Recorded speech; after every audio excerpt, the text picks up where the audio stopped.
we had a plenary session with many important keynote speakers, experts. Thank you very much for joining in this section, and also thank you for joining in the previous plenary session.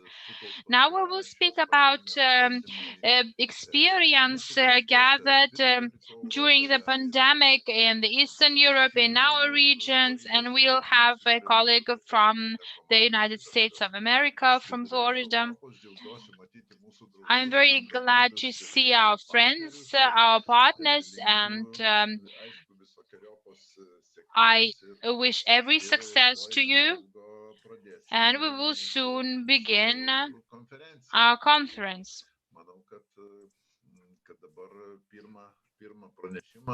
I think that the first presentation will be delivered by Professor Dr. Gawlowski from the WSB University in Torun, Poland. And he will be speaking Central Local Governments Relations during the pandemic COVID in Poland. Lenkijos centrinės ir vietos valdžios santykiai COVID-19 pandemijos metu. Gerbiamas Robertai, tada... Mr. Professor Gawlowski, please try to share your presentation, and the floor will be given to you. In the end, we will round up all the presentations and hopefully have a discussion if we have time. So this is the plan for our today's session.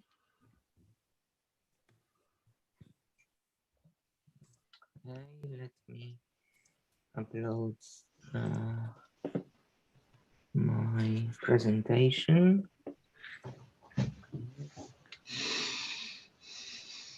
Can you say it properly? Can I start? Okay, thank you.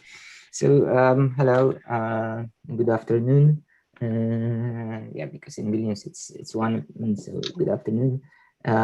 Thank you for invitation. I'm very happy that I can join to your conference. So thank you for having me. For today, I prepared a presentation about central local government relations during pandemic COVID in Poland. So a short plan of my presentation is as follows. So at the beginning, I would say a few words about central and local government relations, maybe some theoretical introductory statements, a few words about my research plan, maybe not strategy because it's the beginning of my research. So I'm very happy to hear your comments or questions, some results, discussion at the end. So starting from central and local government relations, yeah, I think it's quite obvious to say that central and local governments create public administration, so they are not competitors but a different part of the same organization. It seems to be a quite, I would say, commonplace and statement that it seems to be quite obvious, but probably very often or mostly we heard about competition between these two sides of public administration, especially in media coverage, that local governments fighting or bargaining or just want ask for more means or more competences, and vice versa, central government organization or departments blaming local government for public administration failures. So so maybe it's more likely to hear that they are competitors, but in fact they are part of the same organization. So I think that in many cases, especially now during the COVID pandemic, the quality of the response or the efficiency of fighting against COVID is a result of this cooperation, because in many cases COVID is a local issue, not only a national issues. So this tension or likeliness for cooperation, I think it's very important. And there are, of course, many facets of this issue. So because we can talk about central and local government relation in terms of finance, and of course, probably it's the most important to deliver public services, because finance means it's define the situation on local level. How public services are delivered, meaning how to what extent local government is able to do it by their own, or to what extent these local issues are more or less, but in the shadow of hierarchy of central government. So that's the other issue that can be taken into consideration. And the third, but not the least, point is the importance of local government in decision-making process, I think. So to what extent central government take into consideration local administration and local governments. That's of course only a few dimensions of these relations, but I think it's some kind of a missing part of public administration research that we very often missing about this, don't talk too much about this, or just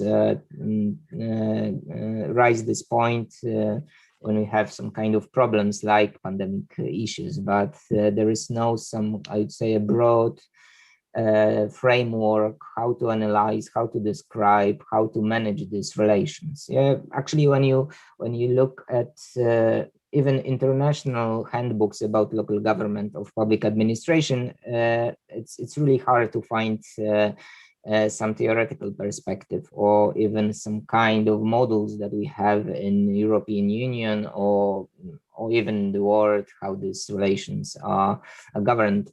So I wrote a book about this, and I feel on myself how difficult it was to build some kind of theoretical framework about this issue. But so that's my you'd say research agenda for the future. I'm trying to figure out how it's going to be, how these relations are governed in different countries. So if you're interested in this issue as well, I'm happy to join and talk maybe later on how in your countries these relations are organized or are described in legal acts and so on and so forth.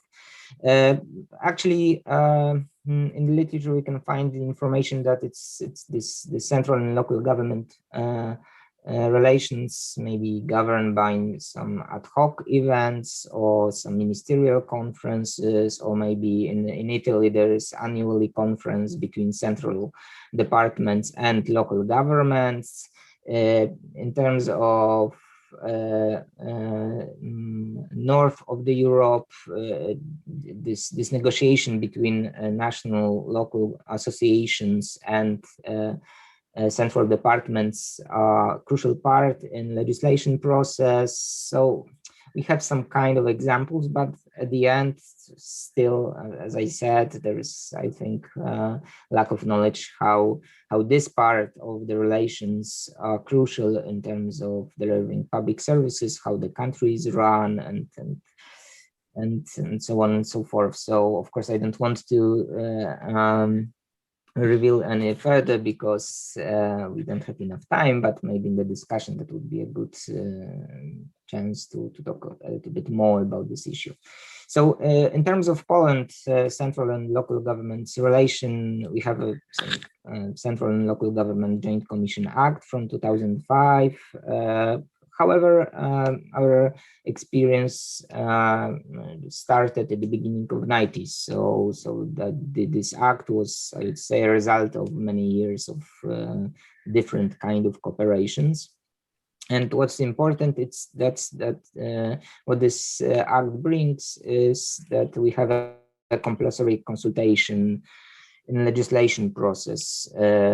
Local governments representatives are invited to present their opinion, positive or negative, about governmental blueprints of legal acts. So it's important to emphasize that it's not a dispute resolution, but a mechanism that is working on daily basis, and each month we have some kind of consultation, which is, of course, I think, very crucial to solve some hypothetical or problems that might appear during the implementation period. Yeah, because if you are during legislation process before the parliament session, you have a chance to look at it more carefully, pay more attention to details, draw some conclusion about positive or negative impacts of this draft legislation, and as a result, member of parliaments having information not only from the government side but also from local government side, so that may help them to make some more balanced opinion about these projects. So, of course, crucial role plays this national local government associations.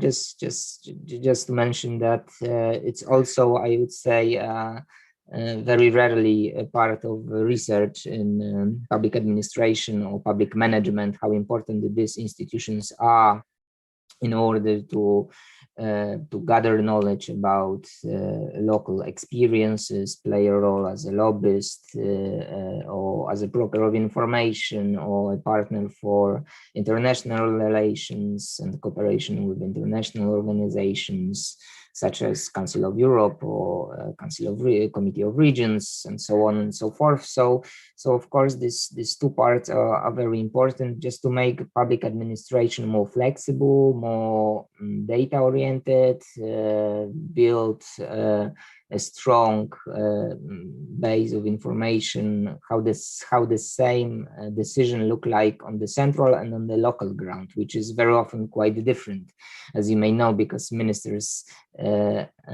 looking at statistics or in some general view may have different point of view about their agenda than local administration that is responsible for implementing the central reforms. So of course that's, I think, very interesting to look at more carefully, and that's what I've done. Preparing my presentation. So what I've done was just to check how the central and local government relations look like before COVID. So I take 2019 as the last, let's say, typical year in these relations, and then go to the 2020 as this, and the time when we have different kind of waves of COVID pandemic. So how did it look like, and how I check it? I look into this central and local governments joint commission protocols and minutes that are mostly available in open sources. And another source was annual report of national and local government associations. That's as well open sources. And according to these sources, I was trying to figure out how these relations look like in 2019 and then 2020. With some references to 2021, but of course we are in May, so it's not so easy. Yeah, so that's how that's a slide that shows you how many issues or projects were taken into consideration in each year in this central and local government joint commission. So as you can see, in 2019 it was more than 250 drafts, so quite a huge number of blueprints, white papers, and other legal projects that was taken in consideration and discussed between central and local government. Then we have 2020 and the beginning of the pandemic. So you can see that this number of acts decrease rapidly, and 2020 just until May. So it's still we are close to the first half of the year, and still it's less than 2020. But as I said, I mostly focus on 2020. So what they were talking about in 2020 is the next slide, and here you can see different topics, areas of the departments, or this areas of interest of departments that they have, and how we can split this project to these areas of departments. And still you have three colors, 1919, that show you how it began before pandemic, 2020 when we have this two waves of COVID, and then 2021 until the May. And I'd like to draw your attention especially to this point which I circled, because that's the areas which are the most important or take the more interests from central and local government consultation. You can see that actually health wasn't the most important part of this consultation. The most important part was public finance and regional development. So something that was driven by European Union development funds, and the next phase of financial perspective. But neither health nor social services was the most important part. But if we go even deeper in 2020 and split this data through to the, I would say, three waves of pandemic that we have. So the first blue one is from January to March, then from April to June, and so forth. You can see that during the first wave of the pandemic, so the first 6 months, central and local government administration actually they didn't cooperate at all, which show you a strong evidence that government choose, I would say, a centralization strategy to fight against COVID. So even having this, I would say, a very good and with proof record of central and local government consultation process, they decided to do it by their own. So that's, I think, quite strange, because it gives you, the question is how it will look like after the COVID pandemic. Even the main legislation that may allow to help Polish business entrepreneurs or just people seeking for help during this pandemic time,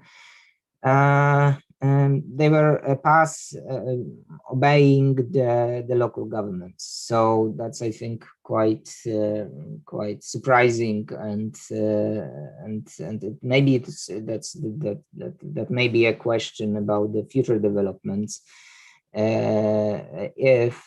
So I'm just wondering if central and local government administration, just at the beginning of the new wave of public administration, meaning that the public administration in Poland after this COVID pandemic would be no more but less decentralized. So So point to the discussion is that, of course, as I said, Polish government decided to implement centralization strategy in order to fight against COVID. So that's I think quite obvious when you look at this data.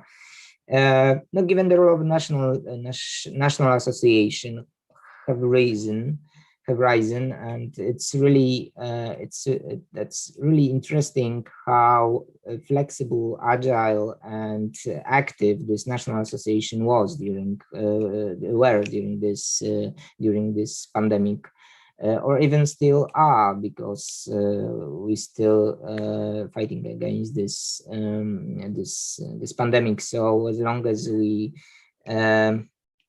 don't finish vaccination process, this threat is still existing. So that may be quite interesting. Another point to discuss, that maybe the central and local government administration, so I'm thinking about vertical relations in public administration, is weakened. This horizontal cooperation between local governments have been strengthened massively. And this annual reports of National Association in Poland gives you a really huge number of examples how quickly they provide knowledge, good practices to fight against this COVID. So, of course, the crucial role was communication. I know that in the first panel, there are a couple of points raised about this communication, but I think that this communication infrastructure, especially in horizontal perspective, is very important because it shows you how strong this communication infrastructure was before the pandemic. If you had some strong ties between local governments and non-governmental organizations, civil groups, civil society, then you can very easily change the way how you deliver public services.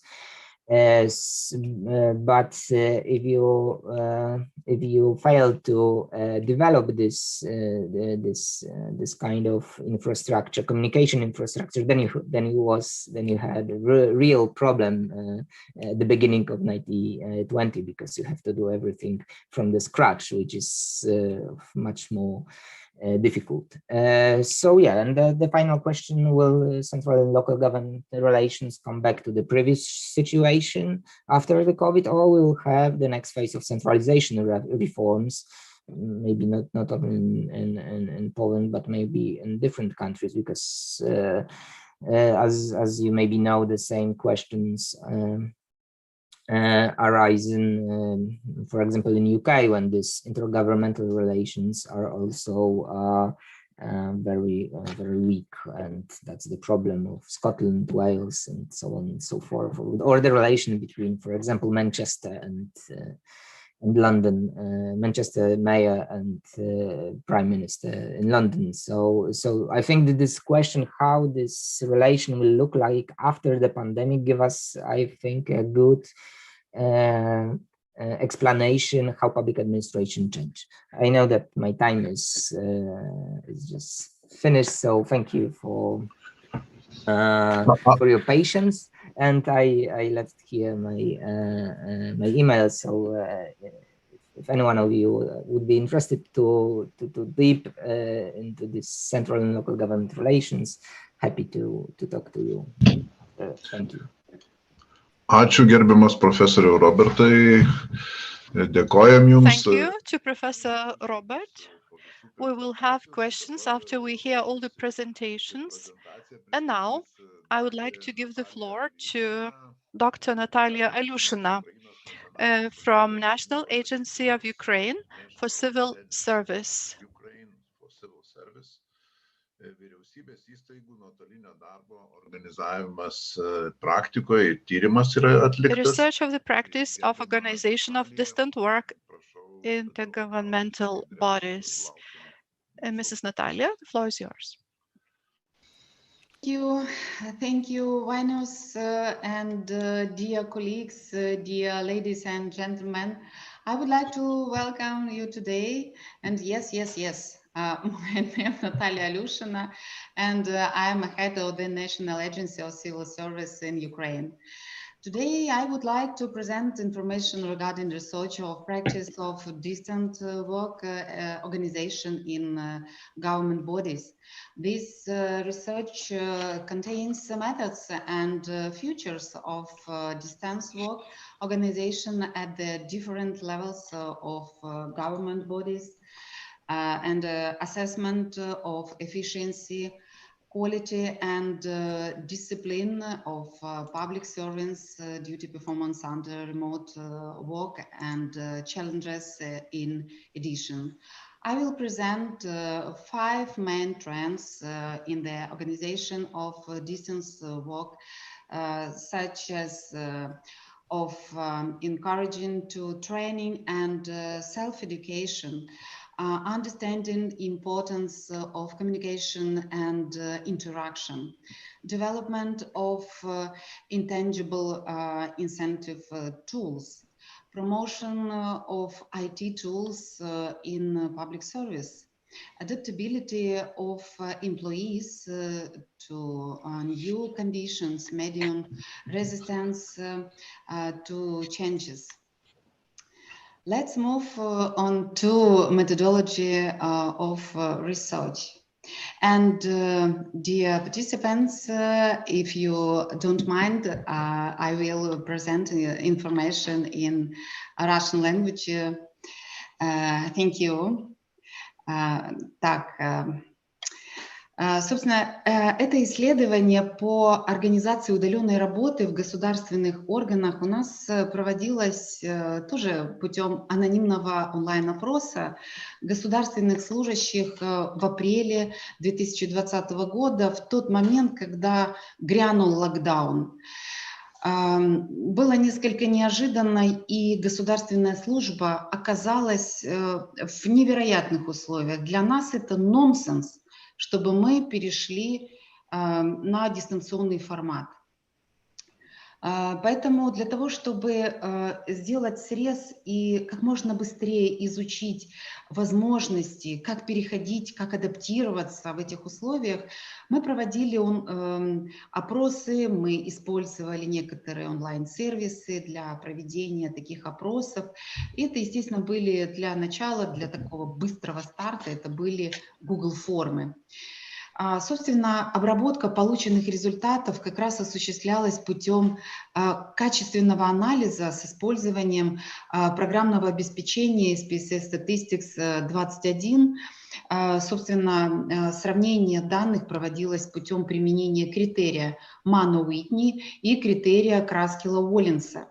А также мы проводили корреляционный анализ путем определения коэффициента корреляции Пирсона. Вот на следующем слайде мы можем видеть данные по целевой аудитории, среди которой и, собственно, и проводился опрос. Касательно целевой аудитории, для исследования нами был проведен опрос среди государственных служащих. Тогда сам опрос проводился в течение буквально 5 дней, и в нем приняло резко массовое участие 665 респондентов, и из них 43,2% относятся к категории «Б», к категории «В» относятся 56,8%.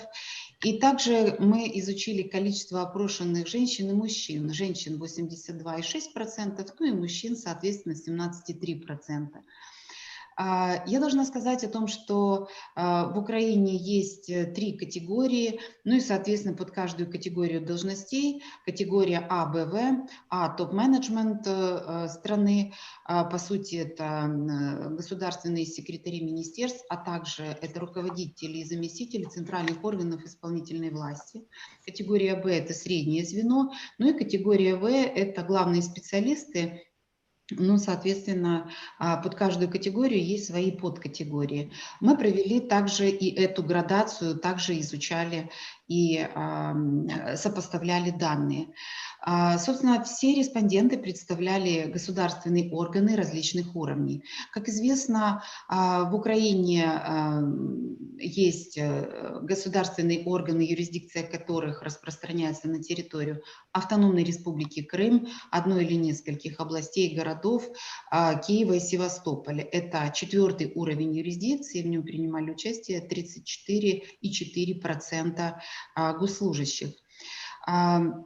25,7% это министерство, это центральные органы исполнительной власти со спецстатусом, который был установленный законом, а это также и аппараты, секретариаты высших специализированных судов, Высшего совета правосудия, Высшей квалификационной комиссии судей Украины. Это 2-й уровень. 24,5% государственные органы, юрисдикция которых распространяется на территории одного или нескольких районов, районов в городах, районах областного значения, это 5-й уровень, ну и 12% госорганы, юрисдикция которых распространяется на всю территорию Украины, это 3-й уровень, собственно, это и есть центральные органы исполнительной власти, так называемые госорганы, которые, уровень юрисдикции которых распространяется в масштабе на всю Украину. 3,3% это аппарат Верховной Рады, это секретариат Кабинета министров, это постоянно действующий вспомогательный орган, образованный президентом Украины, это также аппараты, секретариаты Совета национальной безопасности Украины, Счетной палаты. Одним словом, мы хотим показать масштаб, кто принимал участие фактически по всей Украине. Вот мы провели такой срез. И, собственно, исходя из полученных данных в процессе опроса, мы получили вот следующие результаты.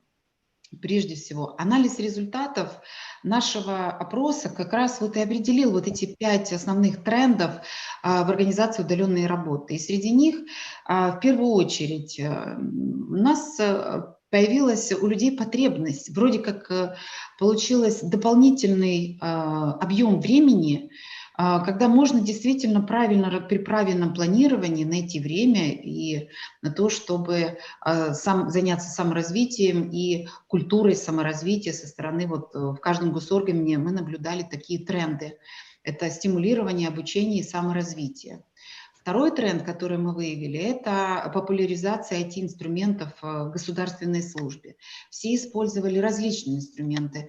Вот эти девайсы, на которых устанавливали на планшетах, на телефонах, специальные дополнительные инструменты в виде досок Trello, устанавливали специальные инструменты, там Slack, тобто отрабатывали в различных Google документах одновременно, на Google дисках работали, тобто все перешли в такой режим корпоративной работы на таких досках. Кроме того, все осознали некую важность коммуникации и взаимодействия. В большинстве случаев у нас произошло следующее, что потребность коммуникации осуществлялась путем взаимодействия, в скайпах сидели, в зумах, начали тогда, на тот момент еще зум не был настолько популярен в Украине, особенно для работы госорганов. При этом вот путем проб и ошибок, но научились использовать, применять этот инструмент, который позволил нам, по сути, обсуждать общие документы, проводить онлайн-совещания, причем дисциплина со стороны руководителей госорганов, собственно, вот этим и обеспечивалась дисциплина, как вот с 9 до 6 раньше работали, сейчас у нас увеличилось время. Но мы обратили внимание на следующие проблемы, что время сжалось, и удаленная работа переросла, то есть закончился вот этот ограничитель, то есть работа на госслужбе продлилась там до 11-12 часов ночи, то есть уже был нерегламентированный рабочий день. То есть в этом мы находили свои минусы, потому что люди работали нон-стоп, они больше уставали. А вместе с тем проявилась некоторая адаптивность работников к новым условиям работы. Это умеренное сопротивление к изменениям. Если рассмотреть более подробно статистику, то, собственно, в рамках каждой вот названной мною тенденции мы можем увидеть следующее, что по результатам нашего исследования в условиях карантина большинство госслужащих начали работать удаленно, а это 63%, из которых 31,3% у нас перешли исключительно на удаленный доступ. 29% людей работали из дому, а рабочее место они посещали, ну, в соответствии там, с графиками дежурств. В каждом госоргане были организованы такие графики, но, собственно, каждый госорган и отрабатывал свою методологию, как обеспечить доступ госслужащих к своим рабочим местам, в какой очередности. Ну, паника наблюдалась, она была контролируемая. Она была скорее внутренняя, вот переживание от того, что было непонятно, неизведано. Вот как-то так. Вместе с тем мы заметили следующее, что относительно стимулирования и обучения и саморазвития 46,5% респондентов отметили, что работа в удаленном режиме их стимулировала к развитию учиться. Среди них большинство работников в возрасте от 25 до 55 лет. Работники категории В по сравнению с категорией Б, вот мы отметили, что они больше склонны были отмечать, что вот такой режим работы их стимулирует учиться и развиваться. У нас вдруг появились дайджесты, где какие курсы, онлайн-курсы, где можно поучиться. И, собственно, это все заряжало все коллективы, все обменивались. И вот у нас пошел такой тренд самообучение. Потом начали мериться, кто какие курсы закончил, какие сертификаты, выставляли портфолио и так дальше. То есть пошла такая прокачка, вроде как дефицит на дорогу времени. Вот мы тратим времени иногда порой час, если кто на машинах стоят в пробках, по 2 часа. Люди начали учиться онлайн, поскольку больше пребывали дома, и вот возможности такие появились. Поэтому доски с перечнем меню предложенных онлайн-курсов на различных отечественных, иностранных платформах нам позволяли, европейских платформах в частности, нам позволяли самообразовываться. И вот это стало таким популярным трендом среди госслужащих. Кроме того, мы заметили такую тенденцию, как популяризация IT-инструментов на госслужбе во время удаленной работы. Вот в основном что применялось? Применялся, да, телефон, это 77,6%, Viber 72%, электронная почта, у нас 2 вида, там рабочая почта, которой они пользовались, это у каждого госоргана есть свои имейлы, 66,9%, и личные почты тоже пользовались, поскольку на Gmail очень удобно работать в Google документах, естественно, это 51,3%. Среди электронных платформ видеосвязи преимущественно, да, был предоставлен Zoom, который на тот момент, в апреле месяце 2020 года, применяли 29, ну почти 21% сотрудников. Это сейчас он повсеместно используется, даже вот когда эти были краткосрочные карантинные ограничения и в Украине, госорганы преимущественно проводили свои аппаратные совещания как раз путем подключения к Zoom-конференциям. Относительно осознания важности коммуникации и взаимодействия, то большой процент государственных служащих отметили, что они находятся в постоянном контакте с коллегами, и это 77,6%. И что они получают регулярную обратную связь о проделанной работе со стороны своих руководителей. Это 61,6%. И в то же время часть респондентов обозначили, что испытывают некоторую изоляцию от коллектива, от того, что они работают удаленно. Таких было 19,3%. Вместе с тем, я хочу обозначить вот 4-й тренд – это развитие инструментов нематериального стимулирования команды. Да, действительно, треть государственных служащих, это 34,2%, отметили, что уровень их мотивации повысился, когда они начали работать в удаленном режиме. Вот это такой парадокс, поскольку тут больше прозрачности и видимости работы. То есть не физическое присутствие на работе, там, в офисе, в кабинете, за столом, а реальные результаты, когда мы обмениваемся документами вот проделанной работой. Еще одним трендом мы отметили следующее. Это адаптивность работников к новым условиям работы, а это умеренное сопротивление изменениям. Вот в этом контексте я бы хотела сказать, что более чем половине государственных служащих, это 55,9%, было комфортнее выполнять свои обязанности удаленно. Мы задумались, чем же это было определено. Определено это было тем, что чем больше стаж государственной службы, то работая вот на своих должностях, тем менее удобно работнику, менее комфортно работать или выполнять свои должностные обязанности удаленно. Есть вот этот момент привычки и привязанности к месту работы, к своей, ну вот к этой атмосфере. Очень тяжело ломать привычки, это факт. Поэтому тут был некоторый момент ломки, вот то, что мы наблюдали. Ну и вот хотелось бы еще несколько слов, это по поводу оценки работы государственного органа после перехода на удаленный режим работы. Собственно, наши респонденты отметили следующее, что согласно нашей статистике, большинство государственных служащих, а их более 70%, считают, что уровень эффективности и качества и эффективности исполнительской дисциплины, их структурного подразделения и самого государственного органа по времени перехода на удаленный режим работы в целом не изменился. Однако вот и мои, собственно, тоже такие личные наблюдения, поскольку я также была в госоргане, руководила подразделением, и могу обозначить, что у нас стерлись границы времени, временные границы, а они пришли к следующему, что, к большому сожалению, люди работали на износ, стирались границы, как, собственно, и все исследования, которые есть в интернете, мы можем убедиться еще раз, в который раз, что в интернете мы теряем осознание времени. Вот поэтому в этом контексте хотелось сказать, что все-таки нужно этот вопрос контролировать, я имею в виду контекст временной, о том, что нужно совмещать баланс жизни, баланс работы, и поэтому вот тут вот мы наблюдали вот препятствие такой колоссальной самоотдачи работы, единству за результаты работы всей команды, всего коллектива, всего госоргана, вот это мы наблюдали как таким, скорее даже минусом, потому что люди перерабатывали, вот, и нагрузки, они не выдерживали, но нагрузки были очень большие, поэтому нужно балансировать, можно переходить на удаленный режим и балансировать его и с очным форматом.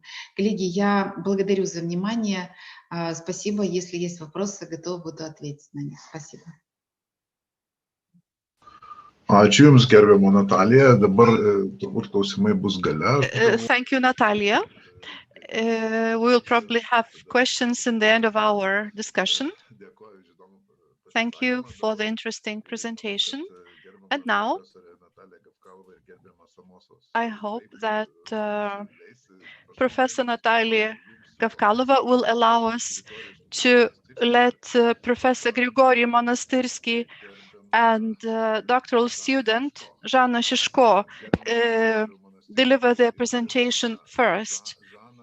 So Professor Monastyrsky and Ms. Zhana, the floor is yours. Уважаемые литовские друзья, уважаемый Вайнус, очень спасибо большое за приглашение принять участие в сегодняшней конференции. Щиро вітаю своїх колег з України. Ще witam profesorów z Polski. Bardzo dobrze rozmawiam po polsku, ale szkoda, że mój język angielski jest taki, że wszystko rozumiem, ale mówić nie za bardzo. Ale moja aspirantka, other languages, just Lithuanian and English. программе менеджмент, очень хорошо владеет английским языком, и она примет участие в нашей дискуссии. Уважаемые друзья, разрешите представить вам доклад на тему «Муниципальные измерения публичного управления в условиях пандемии, вызовы и механизмы их преодоления». И здесь представлены результаты нашего исследования, которые мы приводили на протяжении пандемии именно на местном уровне. Что нужно сказать? Что пандемия COVID-19 отразилась на всех сферах жизнедеятельности человеческой цивилизации, проявила слабые стороны механизма управления развитием социально-экономических систем всех иерархических уровней: глобального, национального, регионального, муниципального, организационного и, конечно же, индивидуального. Я думаю, каждый из нас сегодня чувствует какие-то лишения в связи с работой в дистанционном формате. Я уже говорил сначала господину Вайнюсу, что я бы пешком уже шел в Литву для того, чтобы принять непосредственно участие в конференции.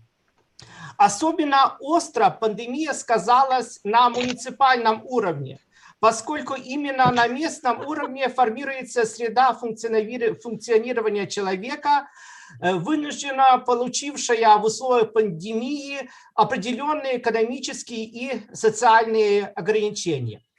Уважаемые друзья, очень коротко, на муниципальном уровне в условиях пандемии COVID-19 в Украине мы вместе с госпожой Жанной диагностировали такие проблемы. Во-первых, это рост случаев невыполнения органами местного самоуправления решений центральных органов власти относительно карантина. Во-вторых, отсутствие эффективной координации деятельности центральных, региональных и местных органов власти по реализации условий карантина. Неготовность коммунального сектора здравоохранения к работе в кризисных ситуациях. Низкая действенность механизмов поддержки предпринимательского сектора именно на местном уровне. Трудности организации функционирования муниципального пассажирского транспорта с соблюдением карантинных условий. Невозможность обеспечить систему контроля за соблюдением карантинных ограничений предприятиями, учреждениями и отдельными гражданами на местном уровне. Неготовность учебных заведений, в частности школ, эффективно работать в условиях дистанционного формата. Сбои функционирования системы электронного муниципалитета в процессе предоставления членам общины муниципальных услуг с помощью интернет-платформ. Следующее. Невозможность обеспечить эффективную деятельность представительских и исполнительных органов местного самоуправления в условиях карантина. Усиление дефицита местных бюджетов вследствие уменьшения фискальных поступлений. Неэффективность применения технологий антикризисного управления в деятельность органов местного самоуправления. Также мы диагностировали такие проблемы. Отсутствие результативного сотрудничества между органами местного самоуправления, предпринимательским сектором, сектором общественных организаций, центрами политических партий, религиозными организациями, членами территориальной общины по решению проблем местного развития на основе консенсуса и партнерства в условиях пандемии. Некоторый непрофессионализм в значительной части должностных лиц органов местного самоуправления в условиях чрезвычайных ситуаций, а именно это очень ясно проявилось на уровне новообразованных территориальных общин. Низкая общественно-политическая, экономическая и социальная активность членов территориальных общин. Пандемия COVID-19 подчеркнула хрупкость и некоторую неслаженность механизма публичного управления в Украине, что на наше мнение грозит национальной безопасности в политическом, экономическом и социальных измерениях. Я думаю, каждое наше государство, и Литва, и Польша тоже пережили очень такие же вызовы, как и Украина, именно на муниципальном уровне. Уроки функционирования муниципального управления в условиях пандемии дозволяют сформировать предложения, реализация которых способна обеспечить эффективность органов местного самоуправления в общей системе публичного управления в стране в случае возникновения в будущем чрезвычайной ситуации. А именно, первое. Имплементация технологий антикризисного управления в деятельность органов местного самоуправления. Определение требований к ответственности органов местного самоуправления за неукоснительное соблюдение решений центральных и региональных органов государственной власти. Создание резервных фондов обеспечения функционирования учреждений социальной сферы, в частности образования, здравоохранения, муниципального транспорта и жилищно-коммунального хозяйства в условиях чрезвычайных ситуаций. Развитие общественно-политической, экономической и социальной активности членов территориальных общин. Обеспечение технологической и функциональной способности электронного муниципалитета и, что очень важное, повышение профессионализма должностных лиц органов местного самоуправления на основе освоения современных технологий муниципального управления. И мы в этом аспекте очень большие надежды возлагаем на Национальное агентство по вопросам государственной службы Украине в особе пани Натальи Алюшиной. И подсуммировав, хочу сказать, что главный вывод, который должна сделать человеческая цивилизация, анализируя уроки пандемии COVID-19, что для эффективного преодоления современных вызовов необходима консолидация деятельности органов управления развитием социально-экономических систем всех иерархических уровней. Но я, уважаемые друзья, очень хочу, чтобы такая фотография повторилась, чтобы мы на следующей конференции обязательно все встретились в гостеприимном университете Миколаса Равериса в Вильнюсе, подискутировали. Я благодарю профессор Наталью Гавкалову за возможность выступить, потому что в 14:00 начинается заседание комиссии по разработке единого государственного квалификационного экзамена по специальности публичное управление и администрирование. И я должен буду вас покинуть, но все вопросы, ответы на вопросы, которые возникнут к нашему докладу, может дать госпожа Жанна Шишко. И спасибо большое вам за внимание. Очень спасибо вам.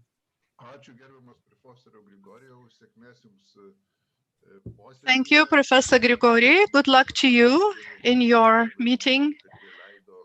And thank you to Natalia Gavkalova and Oleg Amosov for letting us have Professor Grigory Monastyrsky first. We will be looking forward to your doctoral student Zhana Shishko's answers in our discussion. And now I give the floor to Professor Dr. Natalia Gavkalova and Mr. Oleg Amosov from Kharkov National Academy of Public Administration.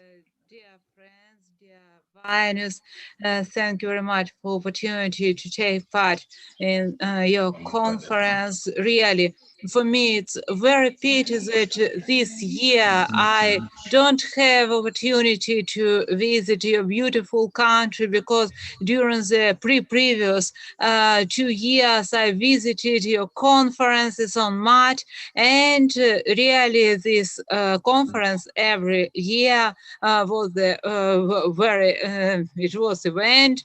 And I remember my first visit. I remember the conference was organized in the Lithuanian parliament. Really, I was very proud to make the report in the parliament.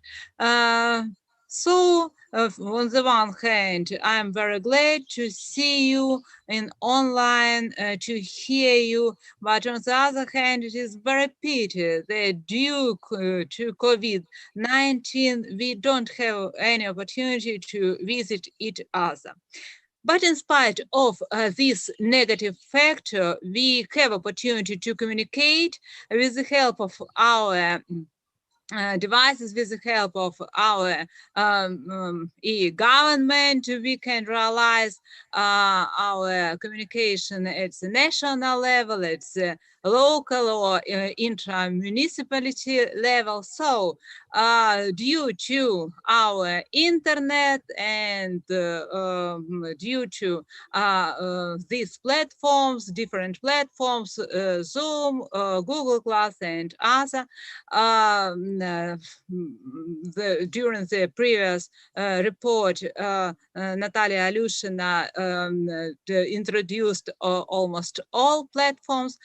We have opportunity to communicate and to provide the development of our theory and to change with our practical achievements. So I would like today to say some words about our Ukrainian realities, but due to my report is not only my report, I am together with Oleg Amosov. So Oleg Amosov will be the first. Oleg Amosov now he is in Kharkiv, and I am in other place. So he will be the first, and he tries to introduce our report in Russian. Maybe it's a pity, but his English is a little bit worse. And then I will continue with English version of our report. So, Oleg Юрьевич, you are welcome в русском эквиваленте. А дальше я уже в коротком формате скажу несколько слов на английском. Олег Юрьевич, you are welcome. Добрый день, дорогие друзья. Рад всех видеть. Рад видеть и Ванюса, рад видеть Григория Леонардовича. И вообще, вот знаете, как-то мы-то по поводу дистанционного формата говорим, что плохо, но с другой стороны, я в Харькове, Наталья Леонидовна в другой стране находится сейчас, а конференция находится вообще-то в Литве, тем не менее мы общаемся. Замечательная вообще ситуация. Ну, я хотел немножечко поговорить все-таки о методологии той проблемы, к которой мы сейчас с вами подошли. Проблема состоит в следующем, что мы, как бы не заметив, оказались в ситуации, когда весь мир очутился перед сложной экономической проблемой. Все дело в том, что уже не работают многие экономические теории, особенно те, которые касаются кризисов. И вот я собрал все в одну такую таблицу, где показал, как все кризисы экономические, все циклические кризисы Жигулара, Кузнеца, Кондратьева, как на сегодняшний день они уже являются плохо прогнозируемыми. И плюс добавилось еще два фактора. Сейчас, я потом скажу в контексте чего это, добавился еще фактор, связанный с тем, что мы вошли в 6-й технологический уклад, и впереди нас ждет 7-й технологический уклад, который прогнозирует примерно 2045 год, 2060 год. Это будет совершенно другая ситуация. Ну и третья проблема, которая как бы объединила все страны. Парадокс состоит в том, что экономические кризисы говорят о том, что спасайся каждый кто как может, а одна проблема, несмотря на то, что мы пытаемся по-разному решать проблема именно пандемии, она оказалась, объединила все человечество, и мы оказались перед ней. Вот здесь вот я показываю, как эти различные циклы кризисов, как они переплетаются между собой, но пандемия как бы обнулила, создала всем ситуацию единой точки отсчета. Я провожу сейчас такие вот методологические исследования и пришел к такому выводу, что сейчас будут происходить очень серьезные изменения в публичном администрировании. Суть этих изменений состоит в том, что вот кризисы и изменения технологических укладов, видите, технологический уклад 2060 год. Проблема состоит в том, что мы не заметили простую такую штуку. Как в свое время писали известные ученые, в том числе польский профессор Катарбинский, Людвиг фон Мизес, потом профессор Слуцкий, это наш украинский ученый, они писали о том, что мы придем к проблеме праксиологического разрыва. Праксиология возникла где-то в конце 19 века. Это очень такое новое направление, и суть его сводится к следующему этого направления, что главное – это все-таки оценка деятельности, эффективной деятельности человека, когда уже не работают многие наши простые представления. И вот сейчас мы, когда перешли в дистанционный режим, мы в полной мере с вами столкнулись, извините, скажу, может быть, не всем понравится, к репрофессионализации, к репрофессионализации. Но это не значит, что все будут совершенно не готовы, ничего не будут уметь делать. Нет, просто появляется новый пласт задач в публичном управлении, в публичном администрировании, который уже простыми профессиональными методами решить невозможно. Далее происходит ресоциализация нашей деятельности именно в публичном администрировании, но я проработал на государственной службе или в публичном администрировании 27 или 28 лет. И вот сейчас переход в дистанционный режим требует от нас совершенно по-другому оценивать наши все социальные контакты, социальные связи, и уже просто представление о коммуникативных процессах, таких линейных, типа контакт глаза в глаза или лицом к лицу, он уже не совсем работает. Мы работаем уже в дистанционном режиме. Что это значит? А значит это, что уже человек, который будет работать в дистанционном режиме, он должен быть не просто креативным, он должен быть чрезвычайно гибким. Вчера я себя вообще поймал на одном таком не очень хорошем моменте, что, оказывается, мы уже за 5 лет работы с компьютером уже настолько привыкли к нему, что без него уже просто не представляем, что делать и как делать. В такой ситуации я вчера был, и что тоже растерялся, потому что нет рядом дисплея, нет с чем работать. И третья проблема, уже публичным служащим необходимо уметь себя презентовать. Презентация должна быть не просто как профессионала, а должна быть презентация как человека, субъекта, который будет пытаться решить ваши, тех вот, кто пришел со своими проблемами, что он будет пытаться решить эти проблемы. В связи с этим мы столкнулись с двумя, просто колоссальными проблемами. Это изменение технологического уклада, а сегодня уже искусственный интеллект – это составляющая часть нашей жизни. Так? И вторая часть, вторая проблема состоит в том, что процессы глобализации, наоборот, будут ускоряться и углубляться. На сегодняшний день есть две концепции использования искусственного интеллекта в публичном администрировании. Это я очень напряженно искал и нашел две концепции, которые меня очень заинтересовали. Существует концепция Соединенных Штатов Америки, которая там является господствующей, что публичный служащий должен уметь робот, искусственный интеллект должен уметь и иметь очень много функций, должен быть обучающимся и так далее, и так далее. И, извините, но китайская концепция несколько отличается.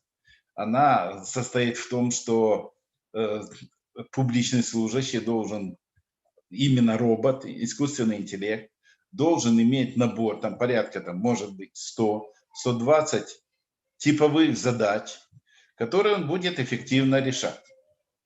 Ну и, конечно же, нигде ни там не было предусмотрена вот такая ситуация, которая у нас возникла с пандемией, потому что оказалось, что мы говорим, что все сработали хорошо.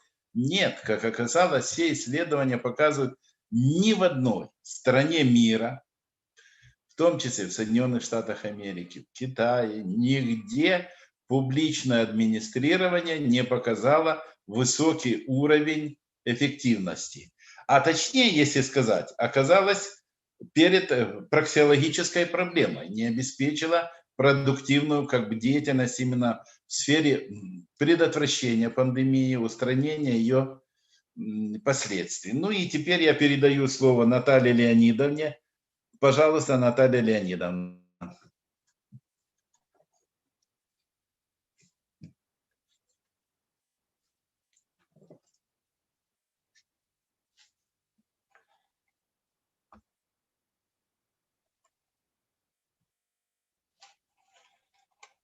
Наталья Леонидовна. I'm sorry, I have some problem with my sound, but I hope that that's all.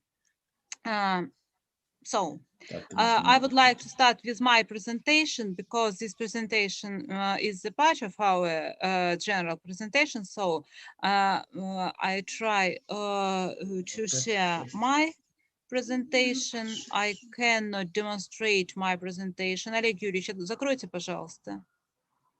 Олег Юрьевич, можете закрыть свою презентацию?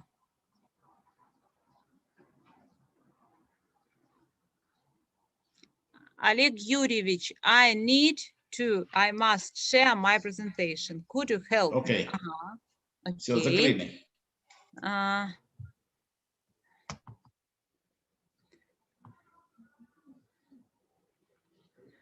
Dear colleagues, could you see my presentation? Could you hear me? Matom, viską matom. Sorry. Yes, everything is okay. It's okay. It's okay. It's okay. Thank you very much. It's me and Oleg Yuryevich, peculiarities of public administration in condition of crisis. This is our University of Economics. Dear Vanus, dear colleagues, you are welcome. We will be waiting for you. We will be waiting for you after pandemic, after this crisis connected with COVID-19, or during this crisis, because now I'm in Georgia. I have the joint project with my colleagues from Batumi University, so we can see that we try to start our business trip, and I hope that this autumn we will be not waiting for you, but we will be see you starting with September or October, because for us really it's very important to be here together with you, to work together with you, and thank you very much for our joint work, for our collaboration, for your support. Thank you very much. I hope that we will start with our double degree diploma and all of our goals will be realized, and academic mobility too.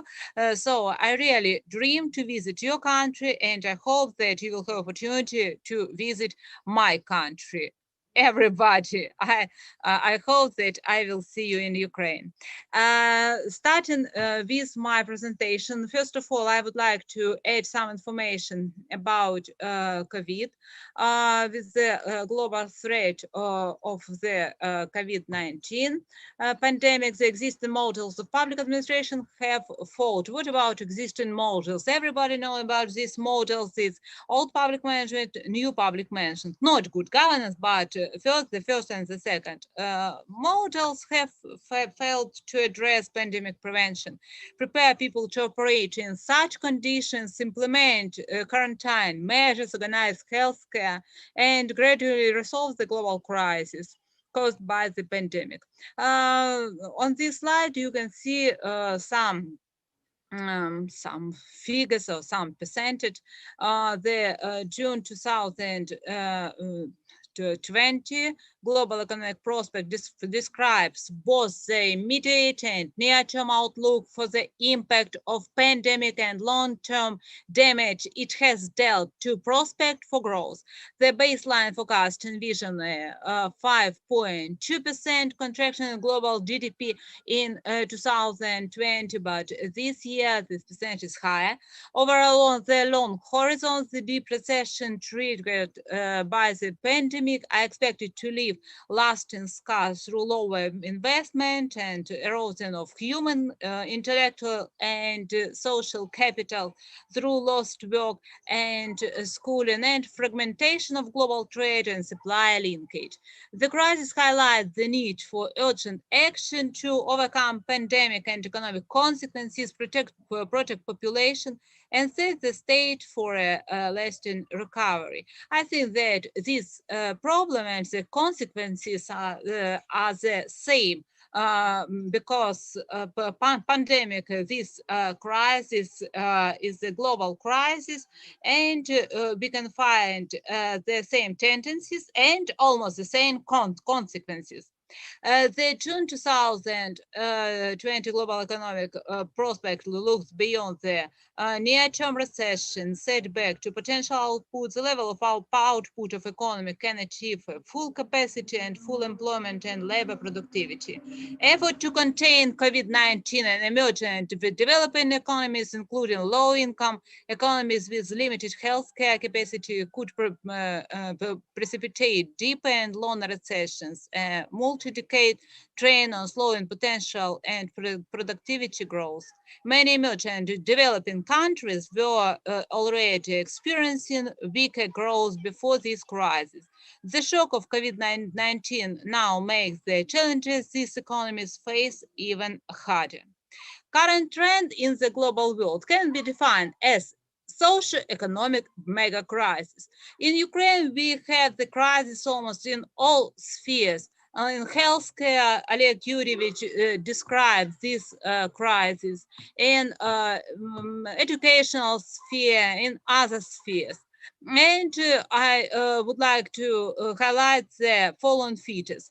It is global in scale coverage of markets and sector of reproduction. It is a symbiosis associated with pre-industrialization and explosive development of informational technology and artificial intelligence. The emergence of new in the content and functions, monetary and financial system, exacerbation of environmental problems, uncivilized consumption of all kinds of resources, human, natural, material, information, and financial, of course, manifestation of the diversity of conflict in social and humanitarian spheres. And what about Ukraine? Yes, of course, we have this crisis, we have deep crisis. The current state of domestic Ukrainian economy is determined by the reforms in all spheres of our life, the implementation of these reforms. So during this crisis, we try to finish our reforms. The implementation of these reforms is aimed at providing the profound changes in the society which are impossible without understood as a methodology of institutionalism, public administration, and finding the new not Ukrainian model of public administration, but maybe some mixed model of public administration. It determines evolutionary laws which allow to clarify the actions of social laws and determine the cost of social transformation. What about Ukraine? I made the report in your country 2 years ago, and I made the accent that there were near 800 of united territorial communities, because because according to administrative and territorial reform in my country, they were starting with 2017, the United Territorial Communities were organized, and now the number of these communities is near 1,800. These United Territorial Communities. So we make the accent at this lowest level or local level, and we made the conclusion that we should organize our economic relationships starting with the United Territorial Community, and the level of development of this community must be high, because all of these communities together must provide the level of our national economy. So we try to orient from down till top. This the feature of decentralized economy. So our communities now are very important for the providing the development of my country, and we pay attention to this community. This presentation clarifies the essence of public administration of development of territorial communities in pandemic conditions, defines the basis, approaches to its implementation, substantiates the necessity of streamlining relevant tasks between different levels of public administration, and improvement of specific mechanism which will provide communities with more rights regarding economic development of territories and improve the quality of public service provision. I try to be shorter. Some words about local economic development is an activity of business, local government, territorial communities, and other stakeholders, aims at maximizing community economic resources. On this slide, you can see signs of local economic development. Everybody knows about it, but I proposed my classification of the definition. On this slide, you can see the set of principles to consider with planning community development and implementing any local economic development initiative. You can find among these principles, you can find and local leadership and vision, and project management and creativity, the need to move from closed local economies to open global system. Local development must be proactive, flexible, and adaptive.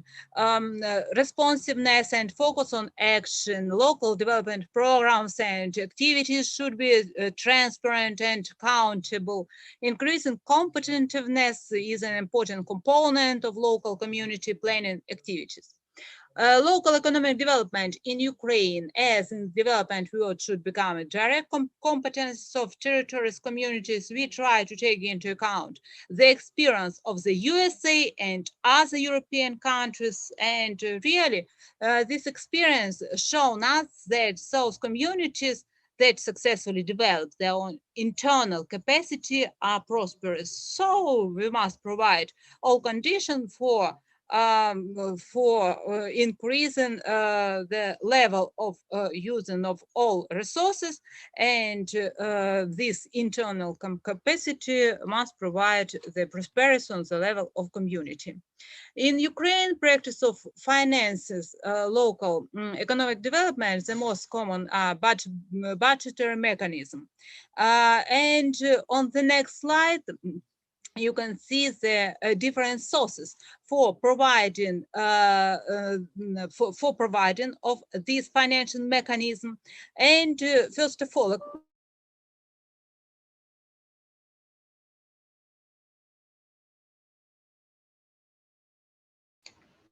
Kas čia nutrūko dabar?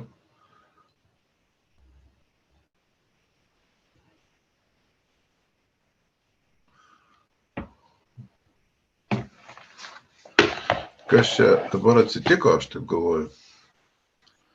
Vainiau, panašu, kad dingo ryšys su pranešėja, tai mes galime luktelti keletą sekundžių, o jeigu ne, tai tada turbūt reikėtų suteikti žodį sekančiam pranešėjui, nes...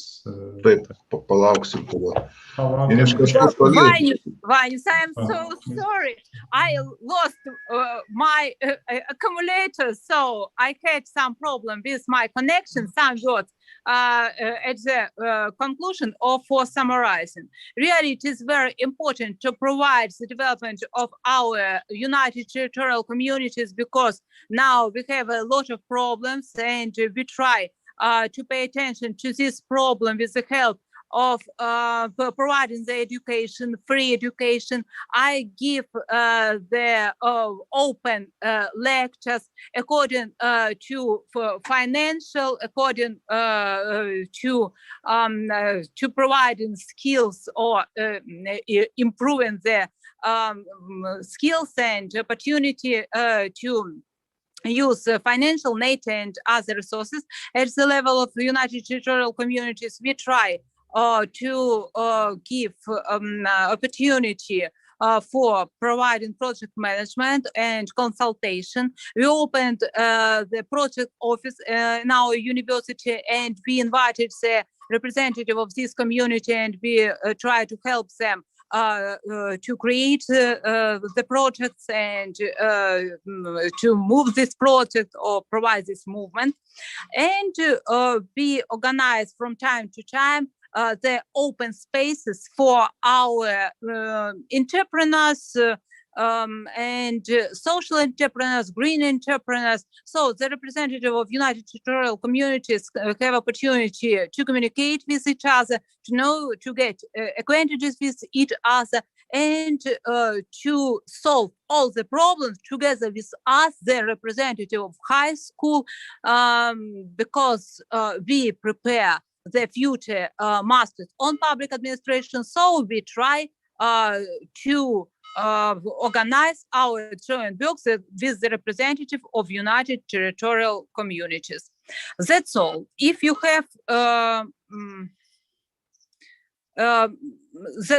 that's all. And about the model, I'm sure that we must find for Ukraine our renew model, good governance. Yes, of course, this model of public administration must be the central, but we must take into account our Ukrainian peculiarities, our mentality, and the and our resources, because we can operate a lot different kind of resources, but we have the lack of financial resources. So we must take into account this problem, and we can operate, or we must organize, or we must build our national new model. About this model, I will inform you during our next meeting, because I understand that my time was not 15 minutes. I'm so sorry. If you have any questions, you are welcome, or some questions or no questions, but I'm so sorry, because I'm in another country. I in some problems with connection, internet connection. So thank you very much for your understanding. And I'm really was very glad. I'm really was happy to take part in your conference. Thank you very much. Ačiū, gerbiamai Natalijai. Thank you. Mrs. Gavkalova from far away, from Batumi, as far as I understand. Let us continue our cooperation and our relations. Thank you very much. If we have time, we will have discussion and questions afterwards. Now, I would like to give the floor to our partner from the Bialystok University, Dr. Malgorzata Venslik. Please upload your presentation. Hello, it's very nice to see you, all of you. I just, I will try to put my my presentation to share with you. Do you see the presentation? Yes. Okay. I'm very glad to hear you and to see you. And as all of you, probably, I hope that next year or even this year, we will have possibility to meet in Vilnius.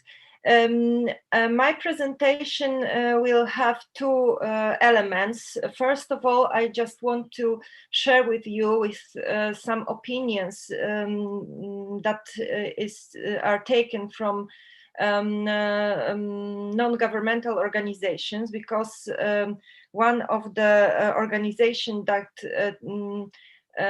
is leader of the non-governmental organization in Poland, Klon Jawor, made some researches how the COVID-19 pandemic influence on the non-governmental organization. And the next element of the presentation that will be connected with the cooperation on local government. And forgive me that it won't be in English, it will be in Polish language on the presentation, but of course I will explain everything in Polish, in English. So I just want to tell you that it's obvious for all of us that nowadays it's completely impossible that public administration take care about all the social problems that happens all over the local government. So the cooperation with non-governmental organizations in context of public administration needs and the needs of local authorities and the local people, it's natural that should be a good cooperation. But during the crisis, it shows us that there are some problems that non-governmental organization faces. Probably it is more visible right now during this COVID pandemic, but in my opinion, those problems are existing all the time, but the pandemic crisis show more problems in the cooperation of local government. Before my presentation, Robert Gawłowski explained us about the problems in the cooperation of central government and the local government, but I think the problems can be seen in all levels of cooperation. So let me show you how the NGOs see the situation during the pandemic. So about 65% of organization believes that the pandemic has made their situation worse than ever. 31% suspended most pre-pandemic activities. So they are less active than it was before the COVID. 39% they say that they are not active online, because as you said before in the presentations, that public administration have some possibilities to change the action and go online, but some NGOs taking under consideration they special activities, they can't work online. I remember that in Poland, that was such a statement made by our Prime Minister. He said, let's stay at home because it's COVID. But how, for example, those people who are homeless and they are under the and they are cooperate with non-governmental organization, how can they stay home when there is no home? So how can they also work online when they have no possibility to be as flexible as we are as academics? So 39% has taken new measures of response to the pandemic, and 38% has taken an new cooperation relation during the pandemic, and they try to find new ways of cooperation. 52% recognizes the positive consequences of the pandemic for organization. One of the positive elements is those online and cooperation and possibility to use Zoom, Teams, or other mobile ways to contact. When we talk about the finances, 57% of organizations say that in 2020 they have worst situation, taking under consideration the finance problems. 29 watching the decline of government sources. 54 applied for support from other partners, especially government and local government and other non-government organizations. When we talk about the problems connected with people in organizations, so 68% organization access the situation of receipts of activities as worst as it was before the pandemic. 17% the organization lost its partners and staff. 36% the organization has been made by volunteers, and it's less volunteers than it was before the pandemic. And the main problems that organization point are 65% fear of losing of those people that they work on. So they have fears of continuing service to the local community. 38 has difficulty with the volunteers who help them to organize the processes and the activities. 37% seem a problem of supporting and donors and how to cooperate with local government with all expenditures of public money. And when asked about 2020, the non-governmental organizations said it was a very hard year for them, and a lot of activities were not continuous or continue, or were just collapsed because of the pandemic. I prepared some statements of NGOs representatives. So they say that it was a year in which we failed to implement what we planned. This year, 2020, is difficult. It's hard to do the work because we have lack of contact with the participants and they have difficulties with connections and with online meeting. When it comes to struggling with the pandemic, it was a hard year for all organizations, not only for us, due to all those restrictions. There is some development, so some bright point. Some development because we operate in new technologies and we have to deal with education. Turnout makes some new possibilities, and we need to understand the new possibilities. Summarizing this 2020, we had the feeling of being turbo changed. We were doing for 9 years by the pandemic, and all that happens during the pandemic create greatly appreciate what we do and how we can develop. So here we have some information about the situation of non-governmental organizations in Poland. So 65% of the organization explained that the pandemic made their situation worse than ever. And 25% the pandemic did not make any influence on the organizations. And the 10% the pandemic became have some influences. The main element and the main problem was the problem of communication, and it was mentioned before during the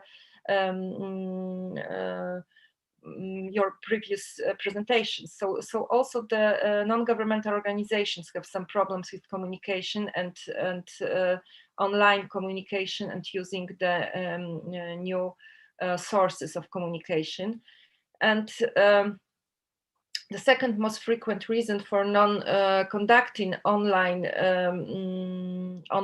activities was that some of the participants and those people who used the non-governmental organization and activities, they just have no internet, have no computers, and they are those people who are on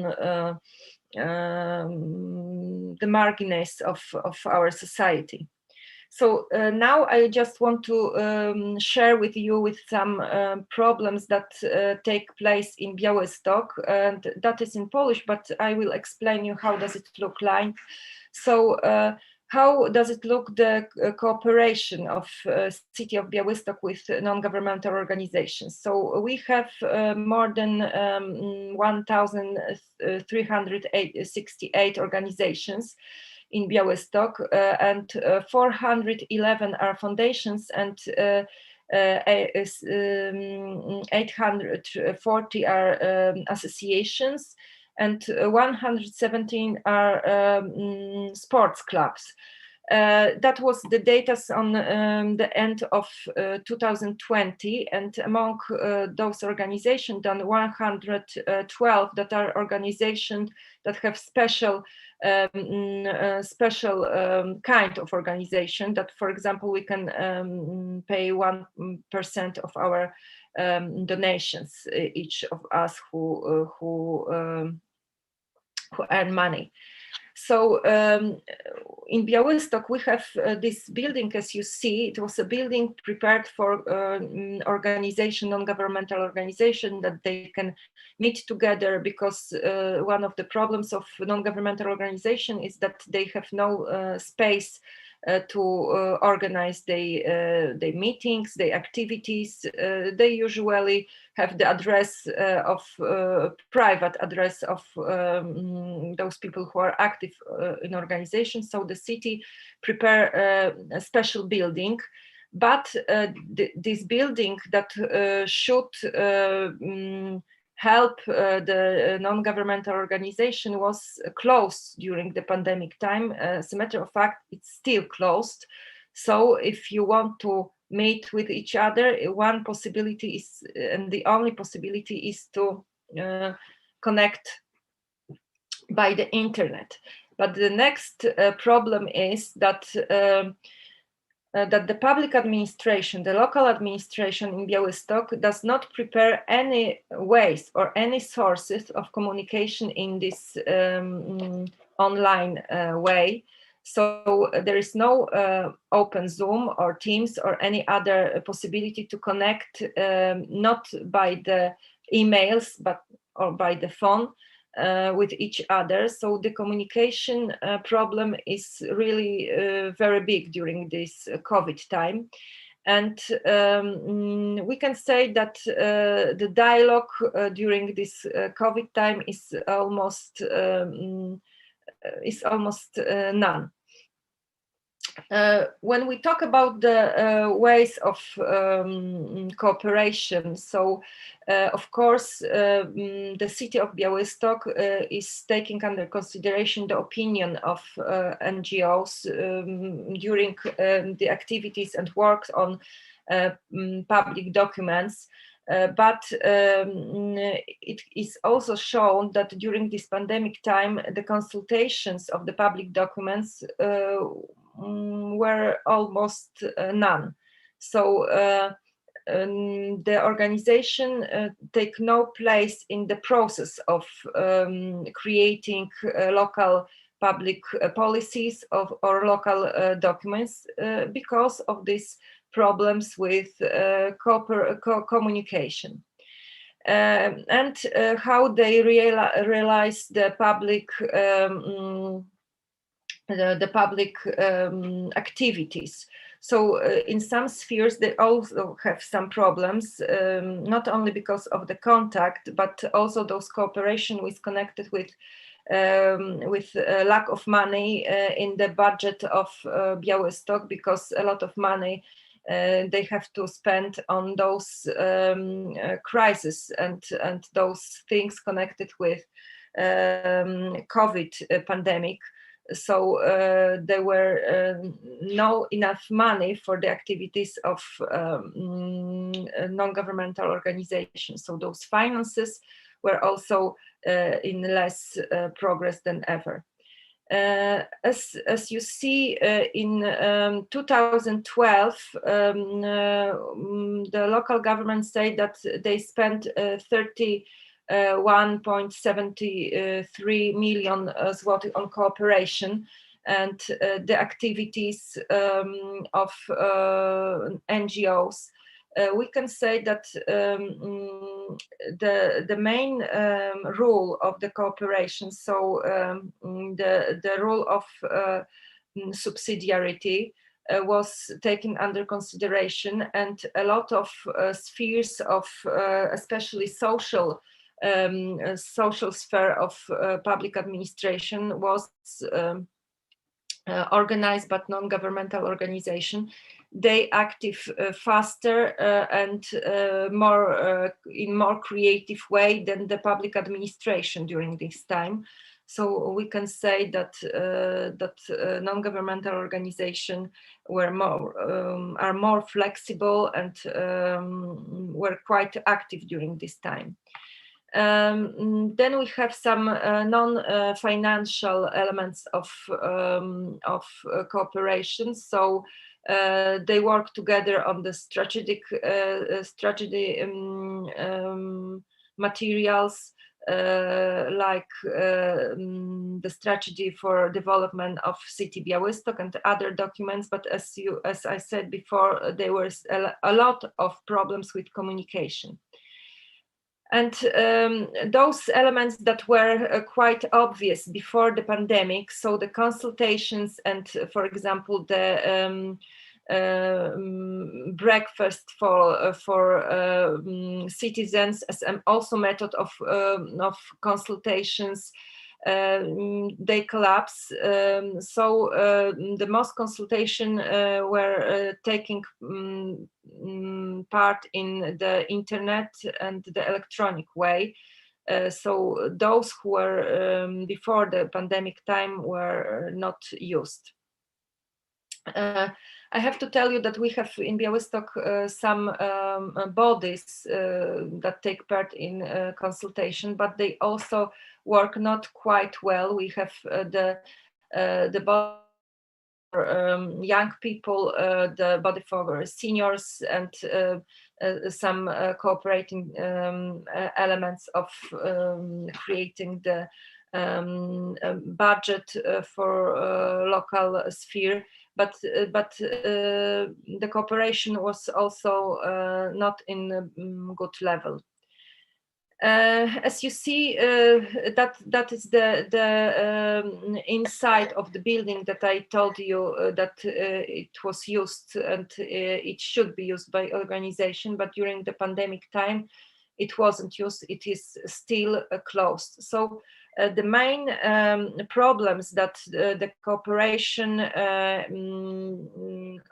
between two sectors take place during the COVID time, it's a problem with communication, the problem with new ways of communication, so using the internet and the other sources of communication, closing space for meeting, and the lack of flexibility and the lack of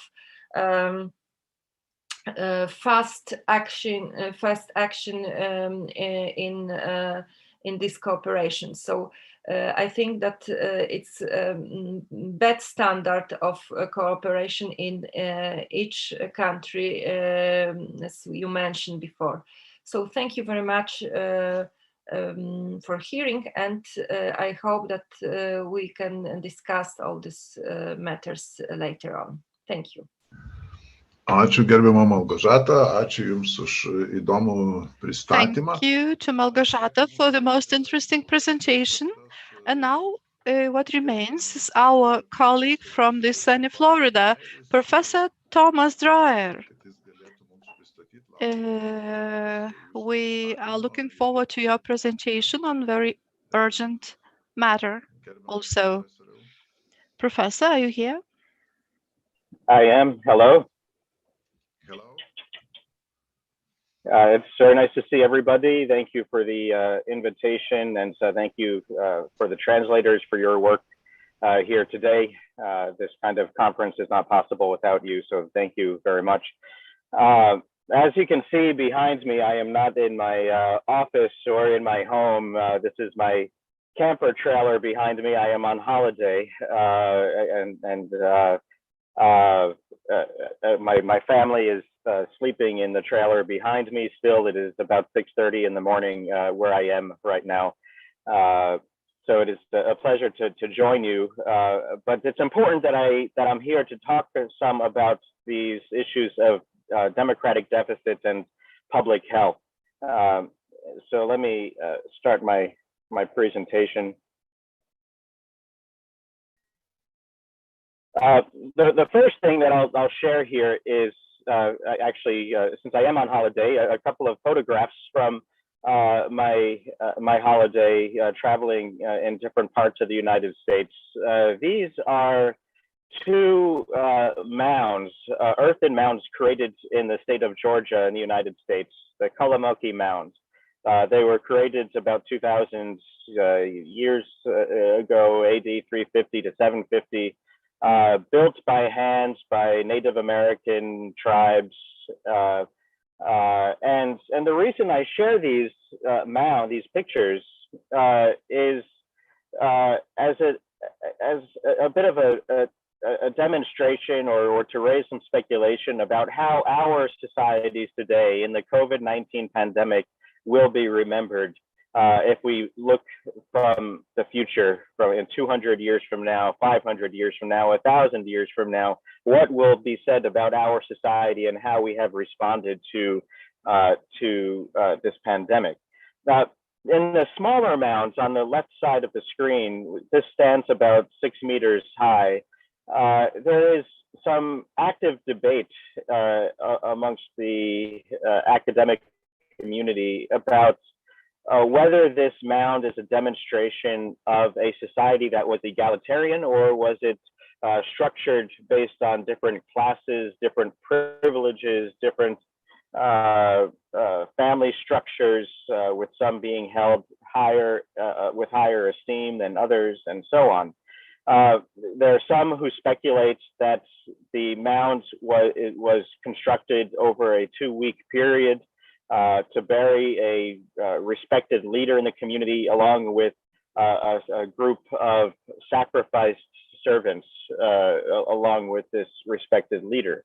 There are others who speculate that it is a more egalitarian grave site constructed over 3 generations that shows the community of family, of tight community relationships, all buried in the same spot in order to show equality in life as in death. And I think that's just a fascinating speculation, active debate. We will never know for certain what kind of society this was. Was it egalitarian or was it class-based? If it was egalitarian, was it an egalitarian society based on communal interest and cooperation, or was it an egalitarian society based on mutual skepticism and distrust, and so on? And so what kind of society do we have here in the world today with respect to the pandemic? We can suggest the record, if we look from the future, will not be so ambiguous. We certainly can look at the indicators of a society that is class-based, that is segmented, where there's clear privilege, and we see it no clearer than in the response to the pandemic. With the vaccination, for instance, in the United States, we see those who have access to resources getting first opportunity to receive the vaccine. We see government leaders who have made available vaccination locations for wealthy communities rather than poorer communities first. And we see other such things, which we'll talk about. But what we can show ultimately, and I'll be brief in my presentation because I know we are almost out of time and we want to have time for questions. But what we see are what we can consider democratic deficits. For certain populations, certain demographics throughout each of our countries that are represented here and throughout the world, we have three different kinds of citizens. But generally speaking, and certainly when we think about it in the context of the pandemic, citizens who we can consider as included in, citizens who are included out, and those who are fully excluded. And this is work that comes from a book I published in 2018, which you can see pictured on the screen, Poor Participation, with one of my former students, Sofia Fismakova, who is now a professor at Kennesaw State University in Georgia, United States. But the classification of citizens as included in, included out, or excluded is displayed on this diagram here. The first thing that we can see are three different types of individuals in our communities. Legal citizens, these are individuals who belong in a place, they have rights and responsibilities as legal members of a society. Political and ethical citizens, these are individuals who may not be legal citizens, but who live in a place and take on some responsibility or fail to take on some responsibility for the quality of life in a community or quality of life in a society. And then we have cultural and religious citizens who seek to practice their unique belief systems and implement their unique cultural heritages in a open and acceptable way. Included in citizens are those at the center of these three types of citizenship. Those who are legal and legally in a place, those who are ethically and politically active and accepted in their participation, and those whose religious expressions and cultural expressions are not questioned or seen with skepticism. These are included in citizens. They are not of concern to us in this context of the pandemic. They will have participated in public health measures. They will have joined in wearing masks as instructed. They would have trusted the government and the government's recommendations to socially distance. They will have trusted the government's recommendations to receive the vaccine and so on. We're not so concerned about them. We'll also exclude now the excluded citizens from conversation. These are individuals who are in the shadows. They are there, but they are not present very much. They are not visible very much. The group that we are concerned about are those who are included out, who maybe live in a place or rightfully living in a place, but are not treated as credible members of society. They are not given the same legitimacy as other members of society. These are the groups that are of concern to us with respect to the pandemic. During the pandemic, we can see the consequence of being an included out citizen. These are individuals who are not likely to receive a vaccine. They are likely to be resistant to public health mandates and encouragements. They are likely to have reduced health outcomes if they become sick. They are most likely to contract the virus. And they also have the real prospect of longer-term health risks associated with the disease, particularly in societies like the United States, where you have a fragmented healthcare delivery system, where those who have means are likely, who have access to better healthcare than those who do not have resources. So these being included out in society is a significant dilemma. Putting it specifically in the context of the pandemic, we can look at these three types of citizens and ask, who are the included out? that we have observed in the pandemic period, in the pandemic response. As we think about legal citizens, those who are included out are forced included out.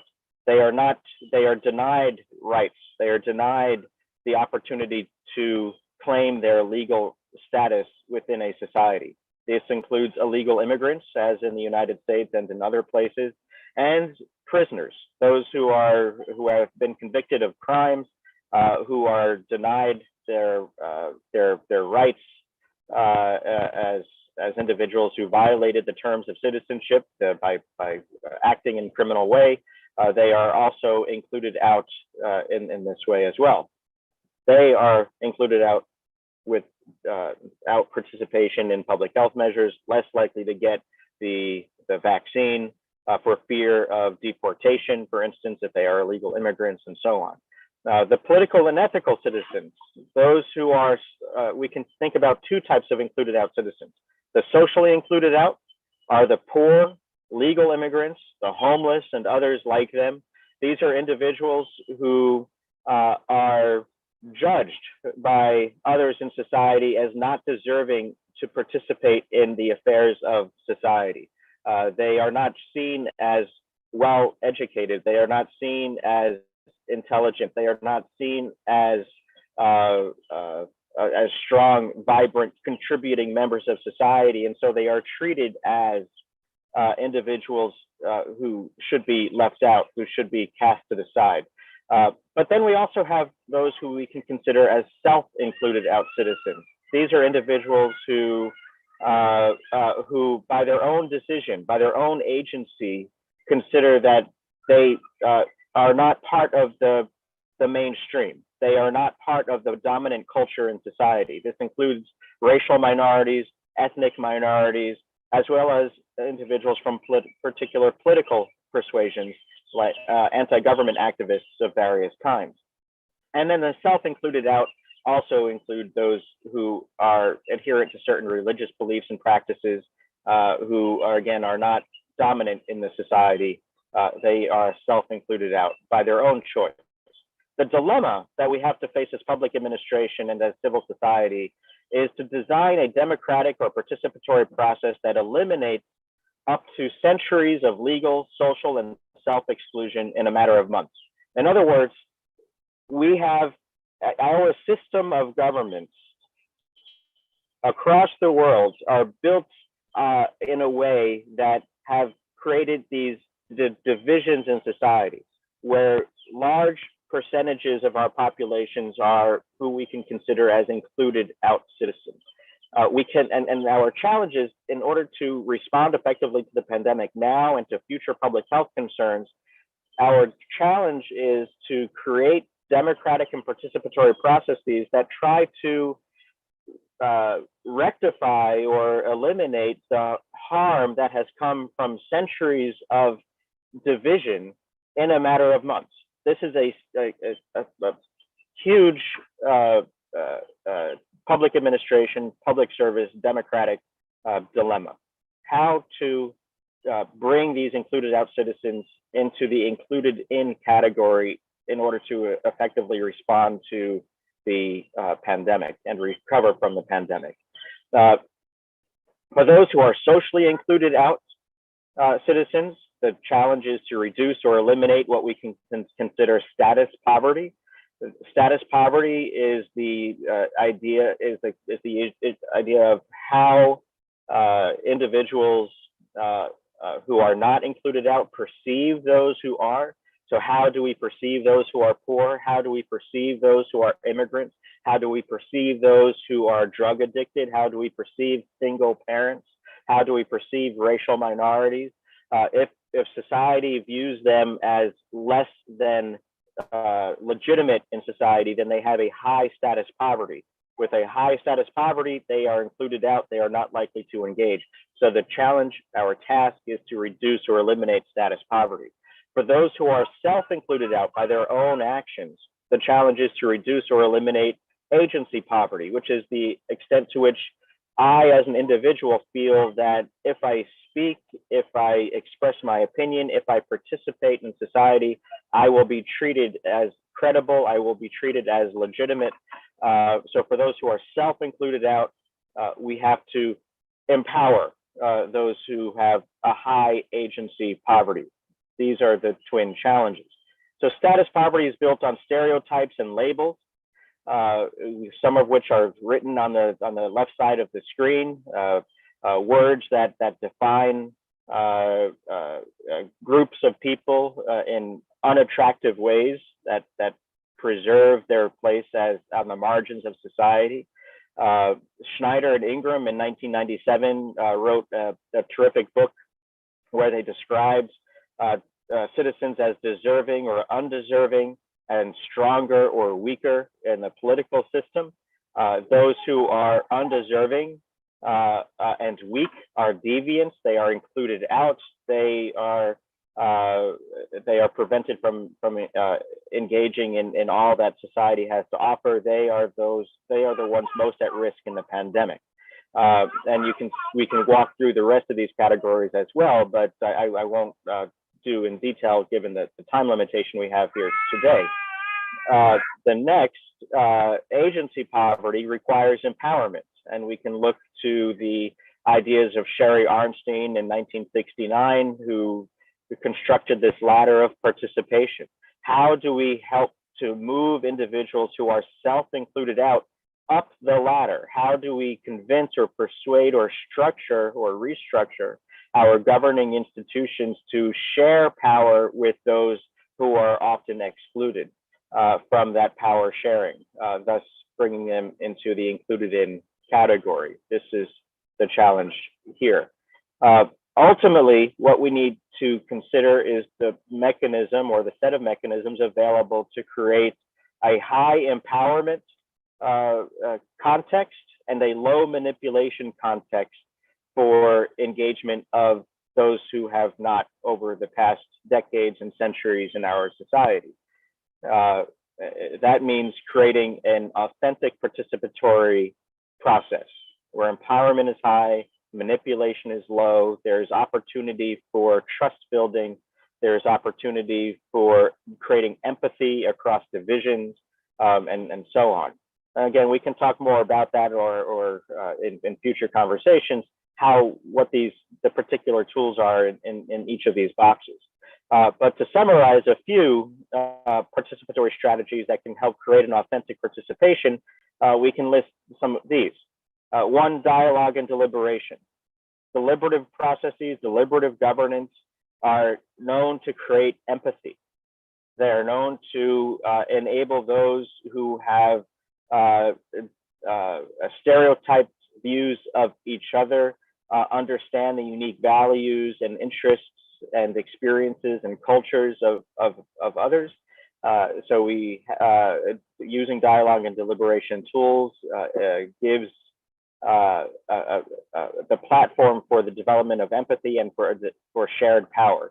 The same with bottom-up engagement. Typically, public administration treats public engagement, citizen involvement, as a top-down strategy. The government organizes the engagement and the people line up to express their perspective and their opinions and their ideas, given the rules and frameworks devised by those in positions of authority.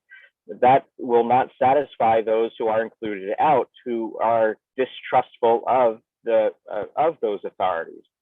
So giving the opportunity for citizens to create their own engagement, not adversarial, not protest, but their own engagement, co-producing public participation, is a mechanism to rectify the long divisions that exist across our societies. This means creating a governance with the people, recognizing that citizens are uniquely qualified to address issues in society that government may not be qualified to do. There's more trust across and within social groups and cultural groups than there is trust between those groups and governmental authorities. So how can we empower groups to self-organize in order to align with public health concerns? And I'll close given the brief time, with just some future research questions that I am pursuing across different countries right now. I'm developing a proposal for international funding opportunity with colleagues in Poland and United Kingdom, Canada, South Africa, Brazil. Unfortunately, the Lithuanian governments and the Russian government, the Ukrainian governments, they are not participating in this international funding opportunity. But if I would love to still engage with with all of you on this call, if you are interested in these questions, we can look for additional resources. But these are the kinds of questions we need to ask as we consider democratic deficits and the future public health needs. One, how did single and collaborative organizational policies and practices enable or prevent an equitable treatment of and outcomes for included out populations? So what were the existing systems, structures, and processes that enabled these divisions, these inequities to occur? That means we have to look back at the past decades, the past years, maybe even centuries, to understand why some groups of citizens are included out. Second, how did government and nonprofit organizations adapt their individual and collaborative policies and practices to address inequitable treatment and outcomes for those included out populations? So what did they do? How did organizations adapt during the pandemic? What steps were actually taken to try to reduce those decades of policies and practices that created these divisions, that created these included out pockets of our populations? Third, how did organizational adaptations affect individual felt exclusion and trust in government and nonprofit agencies, and subsequent individual participation in public health measures? So were there any attempts at adaptation to bring the included out into the included in category, and were they effective? Did they actually increase participation in vaccine drives or in social distancing and so on? And then last, what digital tools will facilitate sustained international collaboration and dialogue like what we are having right now to enhance global and local action and to reduce inequities and increase inclusion in decision-making, which speaks to the importance of this kind of conference. So with that, I know my time is short and I'm the last on the agenda here for this session, so I will close and thank you very much. Ačiū gerbiamam profesoriui Braieriui. Thank you, Professor Brian. Everything is fine. We are lagging behind with our time, but we will be able to ask one question and address it to each speaker who are still joining us here. I will ask from Professor Robert Gawlowski. So the question is, you listened to the plenary session. Well, the relations between the central government and the local government exists in Lithuania too. Did you notice that, Robert? When you listen to the Lithuanian case, did you listen to the similar problems of relations of local and central government? Well, certainly the governing structure in Lithuania and Poland differ, but are problems similar in dealing with the pandemic, Robert?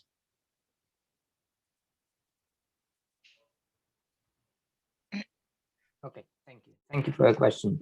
I need to hear translation. That's why I'm a little bit late. I think that Lithuanian case is a little bit simpler due to the fact that number of local governments in Lithuania is a bit smaller. So it's easier to communicate actually. And I think that's a case for many countries where this the central and local government relation can be arranged in more informal and flexible way than it's Poland, where you have almost 3,000 different kind of local and regional entities. And then in Polish case, you need to build some kind of infrastructure that allows you to communicate, to consult, to provide consultation, to exchange knowledge.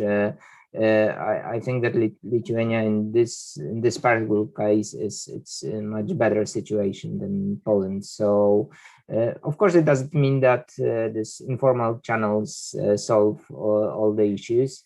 And I think it's thinking about the future, think how to use this capital, this experiences to build on this, and maybe use this opportunity to strengthen the relations on daily basis between local and central government, because actually that's a way to build this multi-level governance, to build the participation, because I think that before the pandemic, this central and local government relation, it was some kind of, I would say, a black box, and only those who are interested in public administration know how it's working inside the public administration.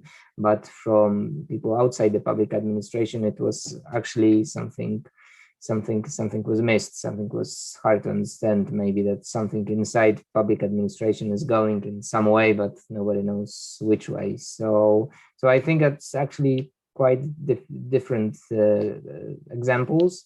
And so that's the question, to what extent you have to formalize these channels, or just based on some kind of habits, or habits or way to communicate in the same way.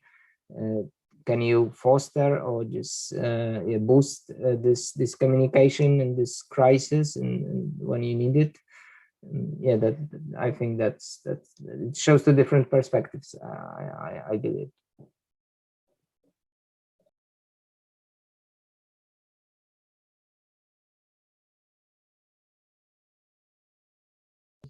Vainių mikrofoną įsijung, prašau.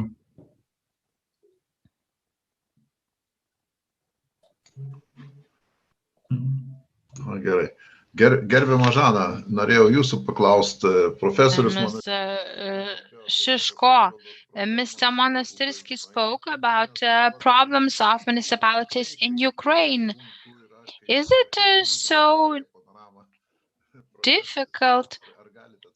Well, he mentioned many problems, educational problems, and any problems that local authorities face in Ukraine.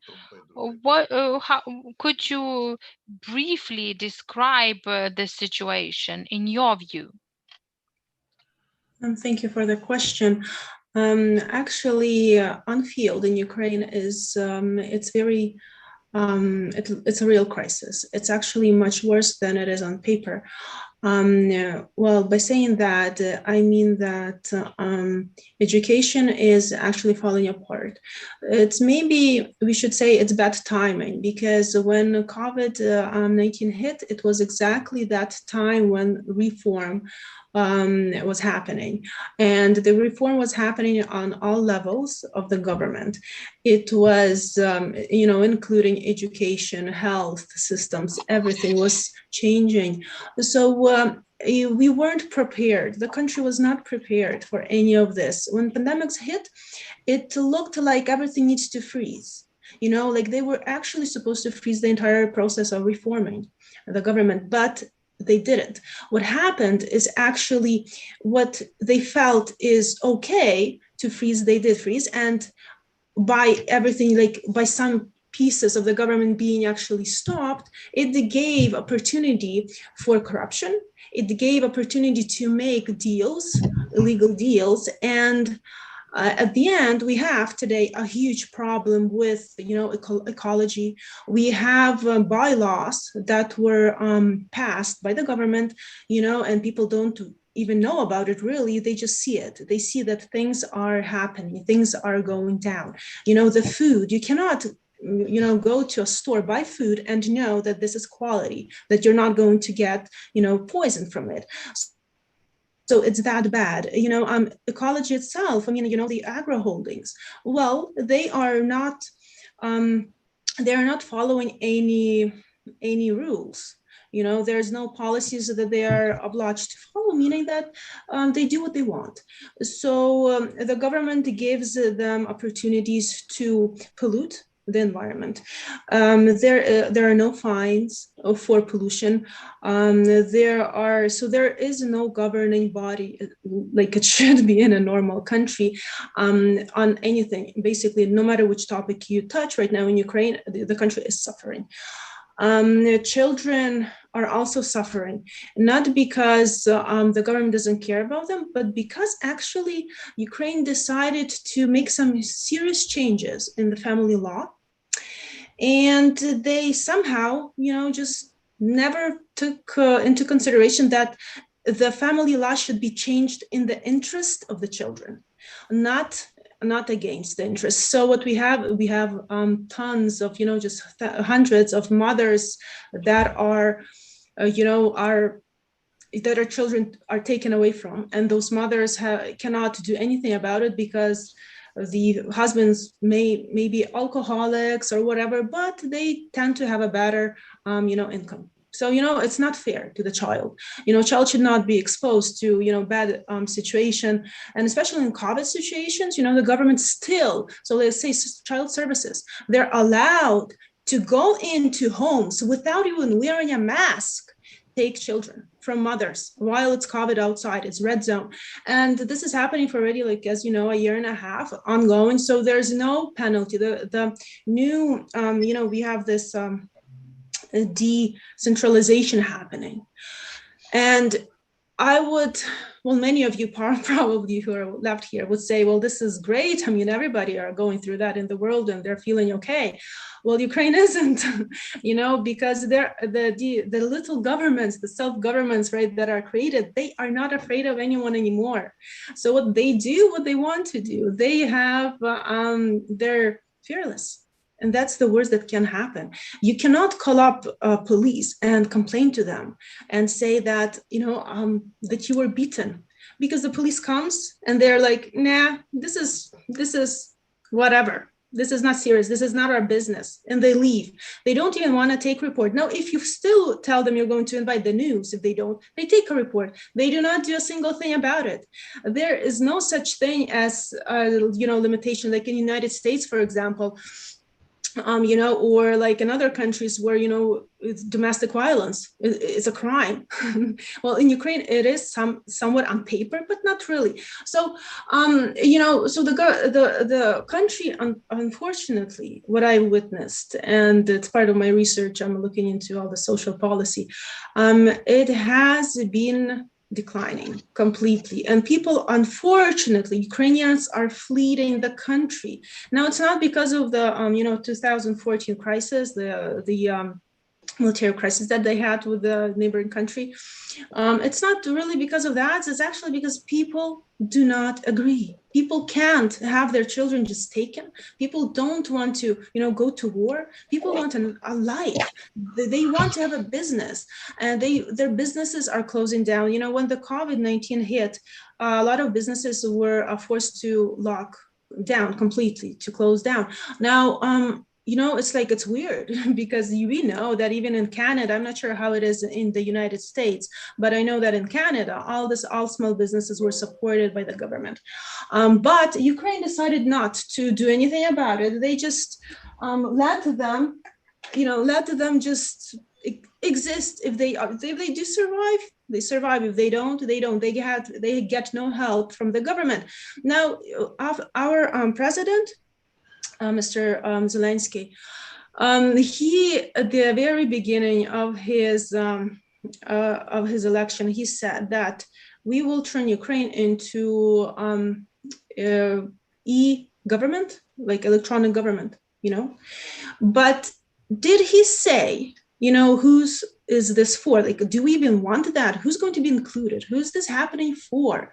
He did not mention anything about that. People were all very excited. Oh, we're going to be on the top of the world, having internet everywhere in every single village. But that's not the case. In fact, what happened is that all pensioners were left out, you know, and all the poor were left out.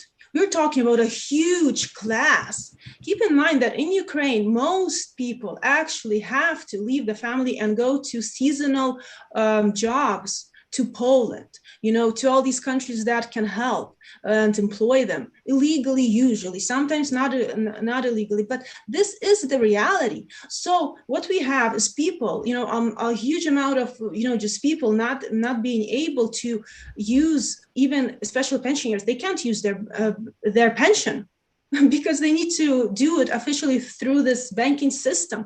You know, when you're a pensioner, you have poor health. It kind of, you know, comes with time. You can't avoid it. You know, there's no health system anyways. There's no health insurance in Ukraine anyways. Now, on top of that, you can't even get your pension, which is low. It's about like what, $65 American per month for a pensioner, right?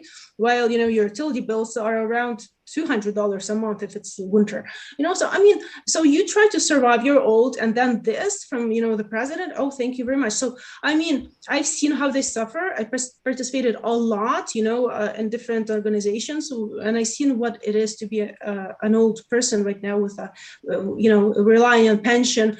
But they didn't stop there. You know, we have pandemics, and here we go. There's more changes in the bylaws. So now a pensioner is responsibility of his or her children, which is interesting because, like, for example, if you take Canada, again, I'm just going to touch that country because I did some research on it. You know, as long as you have the citizenship, that's the country that's going to kind of take care of you. That's how it is. And also where you reside. It kind of matters a lot, actually. Not in Ukraine. It doesn't matter. Your children immigrated to another country, it just doesn't matter. If you're an old person, you're in Ukraine, pension is too little, it's not of their business. In fact, they're going to the little self-government entities now are going to help the old person to file to court against those children who are in their 50s. If you're, like, say, you're 80, the children are, let's say, in their 50s or 60s or whatever, you're going to file to court for them not paying and helping you because the law allows them to, right? So it's weird because how come the government just, you know, doesn't want to have any more responsibility, doesn't want to be responsible for its children, elderly, or even the workforce? And we're talking about the huge chunk of population, you know, from 30 to 45. Like, this is amazing age. This is who built each country, every industry. You should keep them. But no, Ukraine makes mistakes, in my opinion. These mistakes are actually going to ruin the country. I mean, I don't want to say this, but I don't see, if they don't fix something immediately, they're not going to do good. I don't even know they're going to be on the map with these kind of, you know, tendencies. Healthcare is terrible. So as I mentioned, there's no health insurance. So what they have done, you know, the hospitals were who were taking care of those who are giving birth, they closed them. So in last year, in probably it was around March, April, what we had is mothers, pregnant mothers, you know, who were in labor, like giving birth. They come to the hospital refuses to take them in. So they would just give birth right on the doorstep of the hospital. And you know, and they still never got into the hospital. You know, they were lucky, you know, maybe that they didn't have complications during birth, but this is the reality. So yes, the government was not prepared at all and for the crisis. And I would say, honestly, they're not prepared for just normal life either. They don't want their responsibility. They're called the independent Ukraine, but they don't want this independency, in my opinion. They just want to give it away. They're giving away soil. They're basically for free. It's very cheap. They're giving away their, you know, farmland. You know, people are against it. Nobody wants to hear that. There's no way to protest. There's no one who to protest to. So the government is doing this. Like, I question who's running the government, to be honest, because it's not fair to the people who are still living there, who still want to have a life there, who have businesses there, who have, history there, and they want to destroy Ukrainian language. I know our fellow Americans here, or like you would say, well, what does that even mean, right? I'm not against, American or English. I mean, I'm not against the language itself, but I would like to kind of, draw a line between like, what's your national interests? Like if you're a country, you should have a language, you should have your culture, your alphabet, whatever comes with it, it's you, okay? But what Ukraine does, they are totally trying to destroy Ukrainian and change it, replace it with, for some reason, actually English. Now, I don't understand. I guess this is the plan of President Zelensky. I don't understand that, because why should a child from kindergarten learn English when the child doesn't even speak or like know Ukrainian yet? It's too early. Okay, in Europe, I know that we have like Europe from EU people here. And I mean, I know that this is okay. Tradition of in EU to raise a child, having 4 languages at the same time, or 3 languages at the same time. That's great. But for Ukraine, a country that's somewhat conservative, suddenly just, forcing English into their program, and now actually trying to even replace the alphabet from Cyrillic into Latin and make Ukrainian alphabet also Latin. Now, this is a little bit too much. So what are they trying to achieve? I mean, I understand the internet, and everything is in English, but it doesn't mean you have to lose your identity and, your national identity. So these little problems that we see there, and plus on top of this, the crisis, the pandemic, it has been a very difficult year, and unfortunately, we are still losing people. People are not stopping. People are still wanting to leave because they do not feel that they can get their health, can go to a doctor, find a doctor. Nobody will accept them, because what they did, they actually let's say they closed a hospital. Another example I'm going to give you.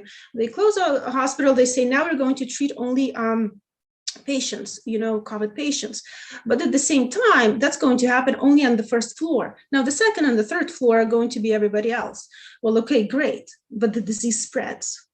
You see, so now anybody who is actually ill, they're afraid to go to the hospital because they understand that the ventilation system is poor. They're just going to contract the disease and they're going to die, right? So this is a big problem too. Plus, it's not free. It all costs a lot of money. So if you don't have very wealthy, relatives that are going to help you out, there's no reason to even call the doctor or the ambulance.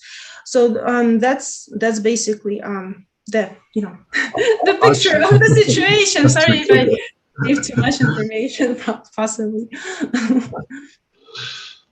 Taip, dabar iš tikrųjų čia, nežinau, gerbiama Malgožata išsijungė. Tai gal profesoriui Brajeriui trumpai, profesoriau, iš toli jūs esate. Maybe Professor Thomas Breyer, if you can.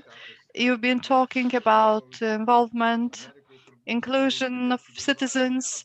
I don't think there is a big problem with citizen involvement in America. I think most people have engaged in controlling the pandemic in the US. What's the situation? So in the United States, we do have very relatively strong participation in vaccination. Approximately half of our states, of our 50 states, have more than 50% vaccine participation. But we have significant discrepancies throughout the country. For instance, in these past 3 weeks, I have been on holiday. I have traveled extensively in the southern United States, where there is much more distrust in government and much more of what I would consider as included out citizens from the society. And here we have participation rates and in vaccine. We have participation rates in mask wearing and social distancing that are far less than in the Western United States or the Northeastern United States. So as a nation, we are We cannot define a single culture, and we cannot define a single rate of participation. We have extensive diversity, and so what we see here for those populations that have been marginalized, who have not benefited from the rapid development of vaccine and the deployment of vaccine, are those who are from racial minority populations, the Black population, for instance. They have over centuries great distrust in governments. There was an example in Black history in the United States where Black citizens were targeted for unethical and possibly illegal experimentation without their consent for disease and virus experimentation, the Tuskegee experiments. And this has been a lingering part of the psychology of the African-American population, which has prevented them from wanting to fully engage and listen to the government when it comes to vaccines.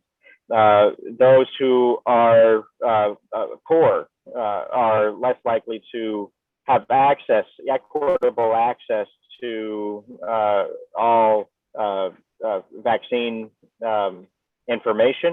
They are more likely to be distrustful of the information coming from the government, given their experience in not being treated legitimately when they have other needs in seeking service from the government.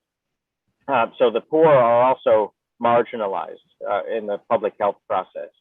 And I can give other examples. Immigrants as well, legal and illegal immigrants are concerned about participating.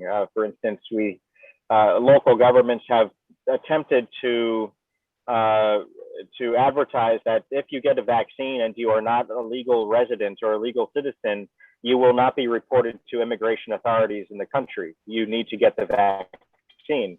But this is not enough to put the mind at ease for those who are fearful of deportation or removal from the country. And so this, we have other examples. So from the outside, I see we are, as a nation, rapidly deploying the vaccine. We have, we are moving towards the end of the pandemic faster than other nations, given the vaccination rate. But we still have significant discrepancies and divisions, and there will be pockets of the country, big pockets of the country, rural communities, for instance, where distrust is high, participation is low, and the pandemic will continue to circulate and threaten the rest of society. Ačiū Jums už informaciją. Ačiū gerbiamiems kolegoms. Thank you for information. Colleagues, thank you so much. Unfortunately, we are running out of time for a wider discussion. We don't have enough time. However, it was very interesting to hear how the pandemic is being controlled in many countries. I believe that in the near future, we will be able to organize similar conferences. This is my hope, really, meeting our partners together. We have been cooperating for a long time, and it is my wish that we could see each other directly in other events. And I very much hope that this autumn we will have this opportunity. So let me thank you all for active participation in this online discussion, for your presentations. And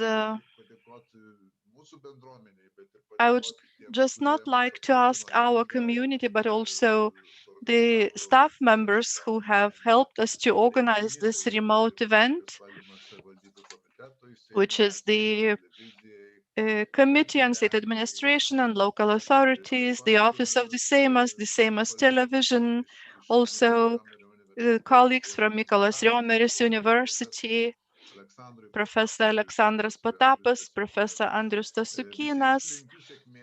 Let me wish best of luck to all of you, because luck is probably the key. Let us stay healthy and see you next time. Thank you once again. Bye.